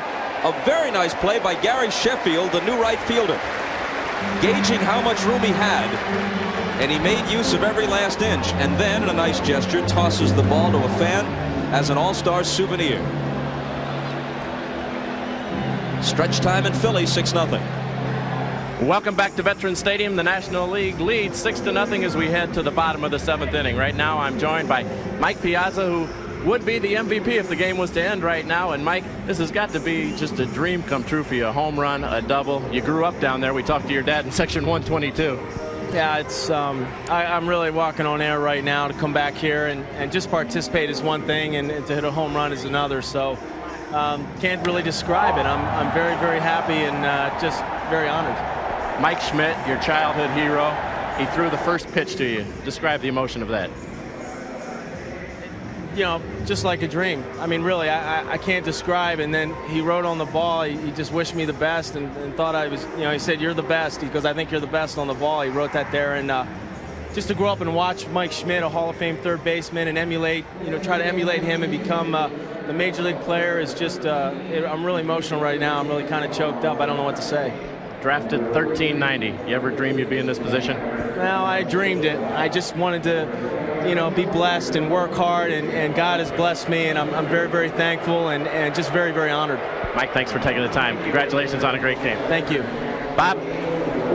All right, Jim, changes everywhere. Lance Johnson slashes the first pitch from Troy Percival into center field for his third hit of the game, a double and a pair of singles. It's played back in by the new center fielder, Joe Carter, who normally does not play center, but in an all-star game you have to make do when you get into the late innings. So Carter is in between Bell and Buhner. Alex Rodriguez has replaced Ripken at short. Boggs remains. Knobloch and McGuire have been in for an inning. Brand new battery, Alomar and Percival, and a standing ovation for Ozzie Smith.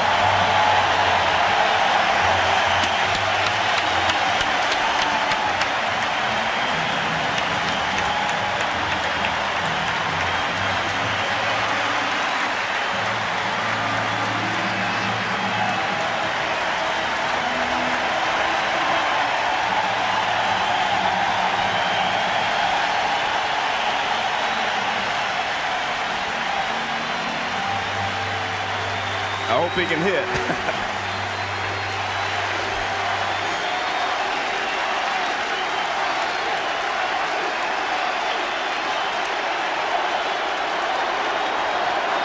Percival to Ozzie. From the depth of the appreciation and the chant of Ozzie, you'd think we were at Busch Stadium, not Veterans Stadium. This is the beauty of baseball, though. The fans appreciate what Ozzie Smith has done throughout his career. Big cut and a miss. Joe, you've been around him a long time too, and I mean, you appreciate what he's done on the field as a shortstop, but for those of us who know Ozzie and know what he is and what he does off the field, I think it goes above and beyond what he has been as a shortstop. And I tell you what, this has to be the toughest at bat he's ever had in his major league career. As you may know, Royce Clayton, the former Giant, is now the regular shortstop, and Ozzie plays occasionally, but Tony La Russa has emphasized if he stays healthy, he can be helpful in a pennant race in the second half. And the Cardinals are in that chase. The pace is relatively slow in the Central. The Cardinals and Astros have both played pretty well the last couple of weeks. And so Ozzie could play some important games in the last few months. The 2-2 pitch. I tell you, I noticed some people even standing in the press box, joining the standing ovation for Ozzie. The three of us were on our feet. Yes. Yep. And again, he deserves all that he has been given here tonight.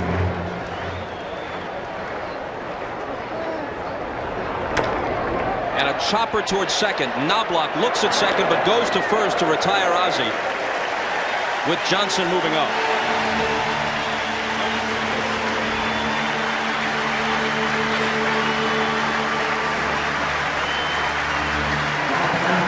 And he stops over at the National League box and says hello to Lynn Coleman, the president, and Joe Black, former Major League star. Well, I hope this assuages some of the hard feelings. For the first time in Ozzie's career, he's so popular, not just as a player, but as a person, great in the community. There were some hard feelings in St. Louis in the last month.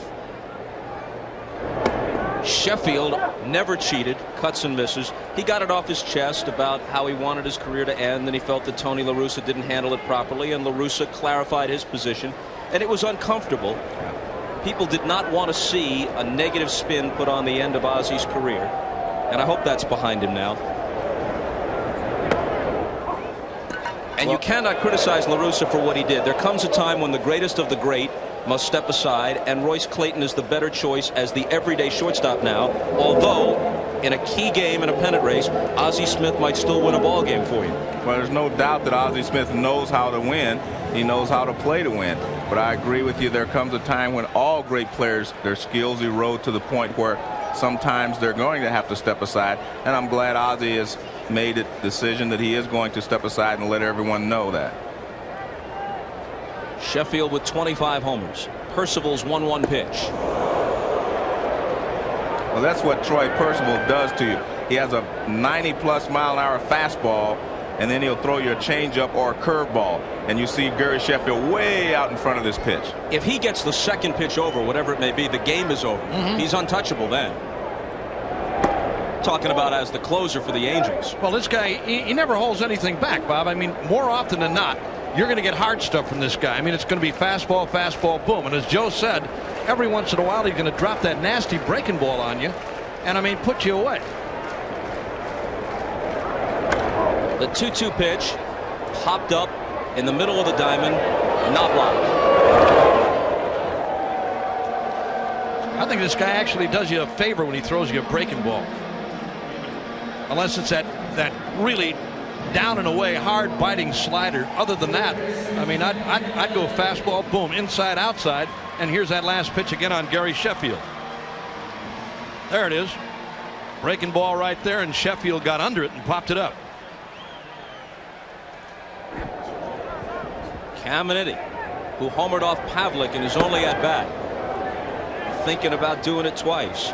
You may know the story with Percival. He needs glasses, doesn't wear them, doesn't like contacts, comes into the game throwing near 100-mile-per-hour heat, and look at him, he's got a squint to get the signs. You think that doesn't keep a batter loose?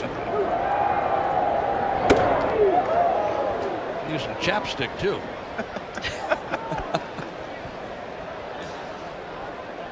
It's good that you provide cosmetic and well, why not? I advice mean, as watch well. his tongue.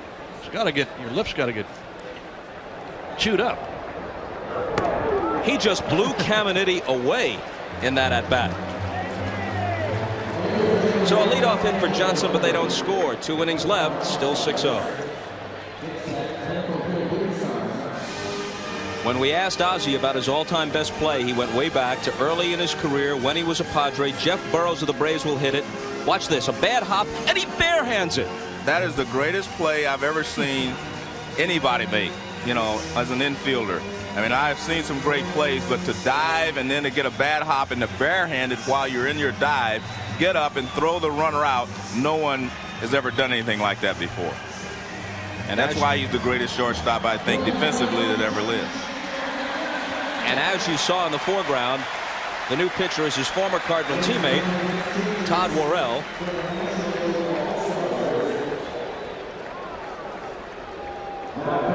And Ozzie will play at least another half inning in the field. Here's Worrell, who was an all-star way back when with the Cardinals. Thought several times his career was over, a number of arm injuries. Missed all or part of 2 seasons. Now he's come back at age 36, leads the National League with the 23 saves. And he's one of the reasons that people feel like the Dodgers are the favorite to win the National League West, because when you have a closer like this, if you can get to the 9th inning, 90% of the time you're going to win.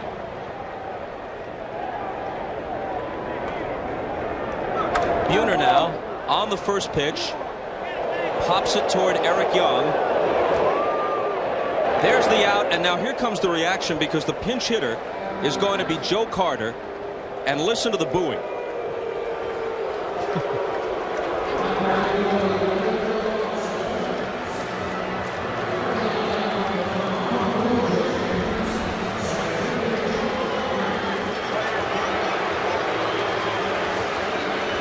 And of course, the reason for this, and Joe has smiled through it in the pregame introductions, yesterday in the workout, and now in this, his first at-bat of the game, is that the last time Philly fans paid any attention to Joe Carter, he was hitting the home run that ended the '93 World Series off Mitch Williams, and now he drives one deep enough but foul. It was funny yesterday, Bob. In the home run hitting contest, he couldn't hit a home run, and the guy started a chant, "Get Mitch out there, get Mitch out there." There it was at Skydome. Phillies were on the verge of forcing a 7th game, but Carter ended it. Speaking of Mitch Williams, the Phillies just sent him to Clearwater to see if he can get in shape and work his way back up in a comeback attempt. Been out of the game for about a year and a half. Hit hard. Ozzie can't handle it. It would have been a tough throw from the equivalent of the outfield grass. No chance for him to throw Joe Carter out on that play. Joe Carter runs well, and the ball was deep in the hole. Here's a ball, Joe, in his younger days, you may have seen him get in front. Right. Yeah, you're right. Instead of backhanding it, Ozzie Smith, in his earlier days, gets in front of that ball and throws him out. So this is not one for the highlight reel, and neither is the fan who has just run on the field and is delaying things by acting like a moron, and eventually he'll be collared. And they rough him up a little bit as they do. They didn't bring him to the turf all that gently. But as I was saying about Ozzie, he has established the standard that the Ray Ordonez's, the young Cuban who is so thrilling to watch with the New York Mets, or Alex Rodriguez with the Mariners, or Derek Jeter with the Yankees, or even Omar Vizquel, as great as he is, as many Gold Gloves as he has, the standard is still this guy. And that's going to be unfair because it's going to be hard to live up to those standards that Ozzie Smith has set. Travis Fryman of the Tigers, he's their lone representative. Score that, by the way, obviously, correctly, a base hit for Carter. Yes. You know, the one thing that Ozzie Smith has over all of those other guys, Joe, is the quickness and the speed. I mean, not only talking about running, but I mean lateral movement at shortstop, where he got such a great break on the ball and had a strong arm, too. I mean, he made the play from the hole, too, where he could throw you out. Well, a couple of years ago, he had surgery on his shoulder, and that's why he doesn't have a strong arm anymore.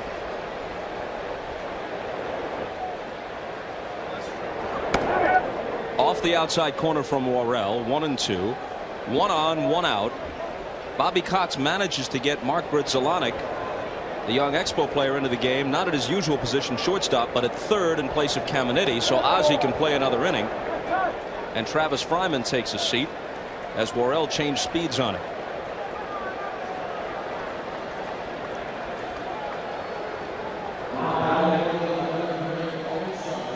So there's Grzelcyk at third and Ozzie at short. And here's Knobloch for his first at bat, leading the majors at 370.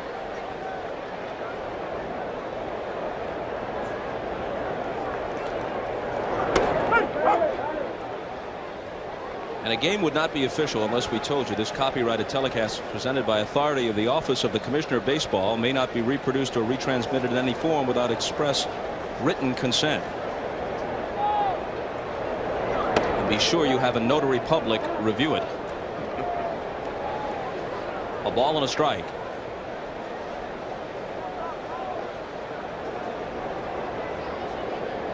With Knobloch representing the Twins, the thoughts go out to Kirby Puckett. He's missed the whole season with glaucoma. Hit hard, base hit for him. Carter moves up to second. Hope to see Kirby back soon. Hope to see Brett Butler back, and Mike Piazza and others have already sent their best wishes to Tommy Lasorda. We do too. Had a chance to see Kirby Puckett not too long ago, Bob, as you take a look at this last base hit by Knobloch. And Puckett, again, they're doing everything possible to try and alleviate the problem, the glaucoma problem, and he feels he's going to be back in play, but again, it's still a long way to go. Mike Hargrove doesn't want his player Albert Bell to have his evening end with 3 straight strikeouts, so he's kept him in. This is his 4th at bat. 2 on and 2 out.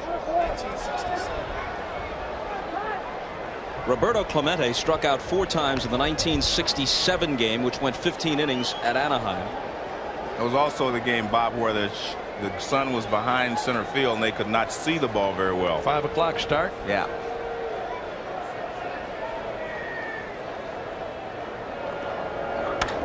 Hit hard. Johnson closing ground on it, and he makes a running grab. Well, Bell whacked that one, but he hits in bad luck. They leave 2.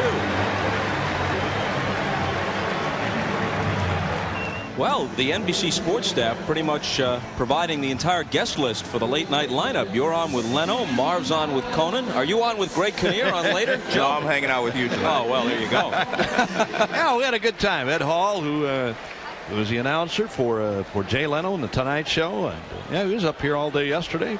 Brought the crew up here. We had a good time. Here's Todd Hundley of the Mets. And Roberto Hernandez, who was almost the GOAT of the night before he ever got into the game when he inadvertently whacked Cal Ripken in the nose and broke his nose during the pregame picture-taking session. Roberto Hernandez now in. There's Cal out of the game, replaced by Alex Rodriguez at shortstop, an inning ago. Hernandez, the new pitcher. Hundley of the Mets at the plate. And a fly ball to center, which Joe Carter will take care of. Back down to Jim Gray. He's with Ozzie. All right, thank you very much, Bob. Ozzie, well, how about that ovation you just received? What'd that feel like for you? Well, a lot of butterflies, and you know, it's been great for me. This whole tour. You know, the reception has been wonderful, and I just can't say thank you enough to all the people that have come out and thanked me that way. That's a very special feeling. The tears are still in your eyes, aren't they? Yeah, it's a very touching time. It's a very emotional time for me in my life. You know, baseball has been my life for a very long time, and you know, to reach this point, you know it's going to come at some point in time, and for me, it's now. How difficult was this decision, and are you 100% sure that you will retire? Oh no, I'm 100% sure that I will retire, and it's one of those things that's kind of been mulling for a few years, and you have to get it squared away in your heart first, and I've been able to do that, and I'm at peace with myself and where I am now in my life and what I've accomplished in baseball. So the time is here and now. We just saw that barehanded play. You said it was your greatest play ever when you were with the Padres. That ranks right up there. You know, there's been so many great things that have happened along the way, different plays, and what I've always tried to do is not harp on them for a very long time. But as we go here, I've been able to reminisce and think about all of the great things that have happened in my career, and that definitely was right up there at the top. Ozzie, congratulations. It's been a great career. Back upstairs to you, Bob. And as the folks saw, as we take one more look at Ozzie Smith, who obviously was moved, understandably so, by the reaction here tonight. And while Jim was talking to Ozzie, Ellis Burks with the triple to right center off Roberto Hernandez. Well, this is the most beautiful play in the game, in my opinion, because a lot of things happen when the ball gets away from the outfielder, and most of all, Burks was flying around the bases. You see, Buhner tried to knock it down. He could not make the play that we saw Albert Bell make earlier in the ballgame. And now Eric Young at the plate. According to my scorecard, Jason Kendall, the rookie catcher from the Pirates, is the only National League position player who hasn't played. Mark Wohlers hasn't come in. There we go. And Wilson and Vaughn haven't played for the American League. McGuire to Hernandez covering. We've gone through 8 as Young is retired. Last licks for the American League. Ozzie grabs the leather. We grab a commercial. American League down by 6 with all the big boppers, even with good pitching. Hard to imagine a shutout in this game, but that's 3 outs away. Mark Wohlers comes on. So the only people not used among those available to Bobby Cox, Al Leiter, the left-handed pitcher from the Marlins, and his own Greg Maddux, who he really didn't want to use because he has an injured toe. Mark McGuire to the plate. Opposite way and foul. Greg Vaughn of the Brewers, Dan Wilson of the Mariners haven't played yet for the American League, and Mike Hargrove hasn't used pitchers John Wetland, Jose Mesa, Jeff Montgomery, and Andy Pettit. Jason Kendall, the rookie catcher of the Pirates, is in for the 9th. He's catching Wohlers. So Cox used all of his position players. And here we have Mark McGuire, who so far this year is hitting 1 home run every 7.5 times at bat. Nobody, including Ruth, has ever homered at that clip in the history of baseball if he can sustain it for the full year. And that one's out of play. Bob, the reason that he is able to hit home runs even after being injured and missing so many games, is because he has such a short swing. And when you have a short swing, it does not take you long to get back in the groove. And that's why he's able to sustain the home run ratio that he has so far this season. Along with being 6'5" and having 20-pound arms. Rips it to center, and it drops for a leadoff hit. See, he doesn't care how hard you throw because he can get the bat through quick enough. Yeah, we don't want to leave this ninth inning without once again thanking the folks in the Bud 1 airship, Anheuser-Busch's traveling ambassador. For his career, Mark McGwire is now second on the all-time home runs per time at bat list to Babe Ruth. Not bad company. Nope. Last year he was 8+. This year he's even better. 7.5. One every 7.5. Sandy Alomar Jr. down the right field line and foul. This being the city of brotherly love. Brothers as teammates, Sandy and Roberto. And Sandy Sr., the infielder who played with many clubs, played in one All-Star game as an Angel, I recall, in 1970.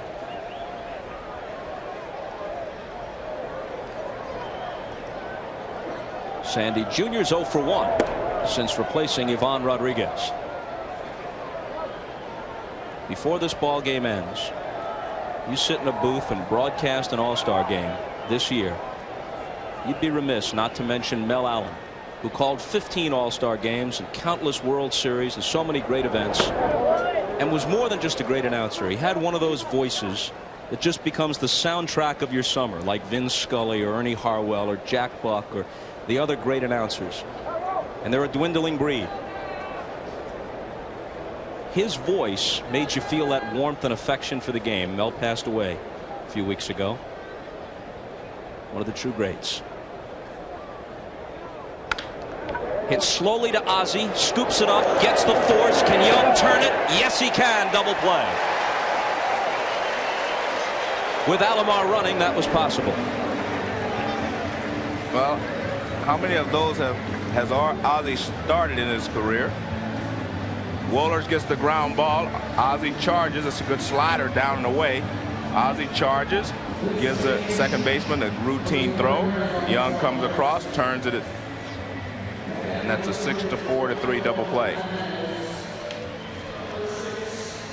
And now apparently they're going to take a chance. In order to get Leiter into the game, they'll take Wohlers out with 2 down and let Leiter, who pitched a no-hitter earlier this year against Colorado, finish it. And that gives us another chance to do some business, which everyone in the offices at NBC appreciates. Dan Wilson, the Mariner catcher, comes on to pinch hit, so apparently only Greg Vaughn of the Brewers among the position players will fail to get in. Bobby Cox used everybody available to him except Greg Maddux. A few pitchers didn't make it into the game for the American League, but Vaughn the only hitter who'll be denied unless something gets going here for the American League as Wilson swings and misses. Watch this scene a moment ago. Let's see if we can get it up here. Ozzie Smith and Eric Young, after they turned the double play, look at the good feeling surrounding this All-Star game, and they're going to embrace. First the hand slap and then the embrace. Well, Eric Young can tell his grandkids that he played with the great Ozzie Smith and made a double play. You know, I've been as critical as anybody about the state of baseball, and there are a few jerks around the game, but around these clubhouses the last couple of days, the genuine good feeling would have impressed the average fan. The youngsters like Alex Rodriguez and Mark Grudzielanek, so appreciative and respectful. The guys in the last go-round like Ozzie or Joe Carter might not be the last, but near the end, their attitude, they haven't been jaded or cynical. I think they understand, most of them do, that there is a bridge to be crossed again between this game and the people who used to love it and want to love it again. Well, I think it's about time they realize it too, Bob. I mean, this has gone on long enough. And you know, the good feelings are both ways. I mean, National League guys grabbing American League guys during that home run contest, batting practice yesterday. It was fun for everybody. I mean, for the younger players to meet the American League stars and vice versa. It was a good day yesterday. It really was. And today. Leiter a strike away from finishing it. Thanks to Elliot Kalb and Jeff Sleet in the booth and Steve Horn for his assistance from afar. And the fastball is inside. 2-2. Guys in the truck, John Gonzalez, our producer, Andy Rosenberg, our director. They'll be heading to Atlanta with us after the game. Guys in the vans that brought us over here. Absolutely. Not only the trucks. Room service guys at the hotel.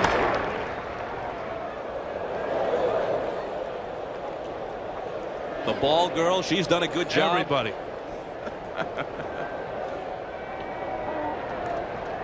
All our people up here. 2 out, nobody on in the ninth. The 2-2 pitch. And Wilson hangs in. Wilson's always been a good receiver. This year up to 308 with 12 homers at the break.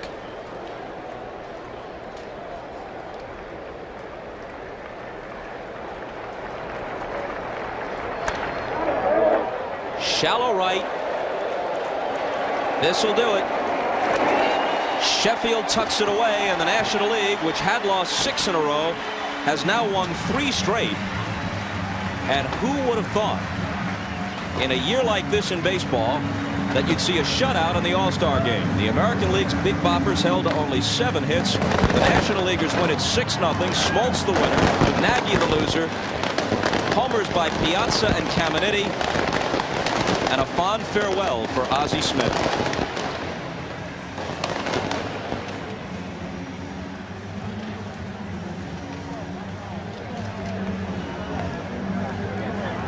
We'll have the MVP presentation when we come back to Philadelphia right after this.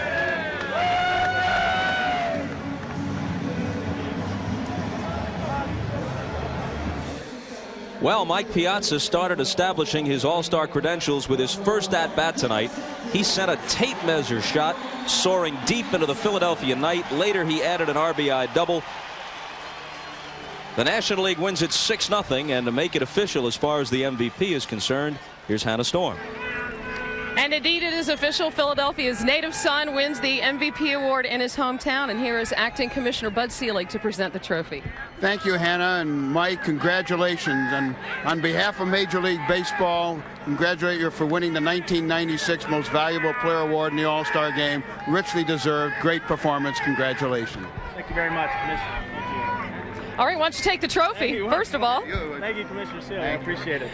Mike, you told us before the game that dreams come true, but could you ever have dreamed of this type of scenario, winning the MVP here in Philly? I really can. I mean, I'm trying to keep myself calmed down, but I'm very, very happy and just very excited. It's a tremendous honor growing up in this ballpark, and you know, just to participate here is one thing, and then to do pretty well is another thing. And you just came up right away in that huge shot off Nagy. Were you thinking home run when you came up, or just that you wanted to do something special for the fans here? Well, not really. When you think home run, you get into trouble. So, I mean, I was just looking for a pitch to drive, and you know, fortunately for me, I got a pitch, and I didn't try to do too much with it. Just put a good swing on it, and obviously, you know, it's always not that easy. We know that, but it felt good tonight just to put a nice swing on the ball. We talked to your father tonight. He could hardly describe what it meant for him to have you here, to have the success that you've had. He's the one person who's always believed in you. Oh, absolutely. My father is just, if it wasn't for him, I wouldn't be here today. He's just been obviously a big part of my life and inspiring me never to give up, believing in myself, you know, just the way my career has gone. And he said, hey, just look for an opportunity. When you get it, work hard, and Lord willing, and I've been blessed. And so, I mean, again, I'm very, very grateful and very, very honored. And now you are the inspiration for all those young boys sitting in the stands here at the Vet as you did 20 years ago. Congratulations. Thank you very much, Ann. Appreciate it. Let's send it back up to Bob Costas. Thank you, Hannah, and congratulations to Mike Piazza. And despite all the achievements of the All-Stars tonight, it was a guy who really didn't do all that much on the field that might leave the greatest lingering impression, kind of a Lifetime Achievement Award for Ozzie Smith tonight, and a great reception for him at the Vet. The final score, National League 6, American League nothing. Most of these NBC stations will bring you The Tonight Show shortly with Jay Leno. Jay's guests will be Denzel Washington, Robert Klein, and Mr. Baseball, Bob Uecker. That's following your local news. Great to be around baseball these last couple of days. For Joe and Bob, Hannah and Jim, I'm Bob Costas. Good night from Philadelphia.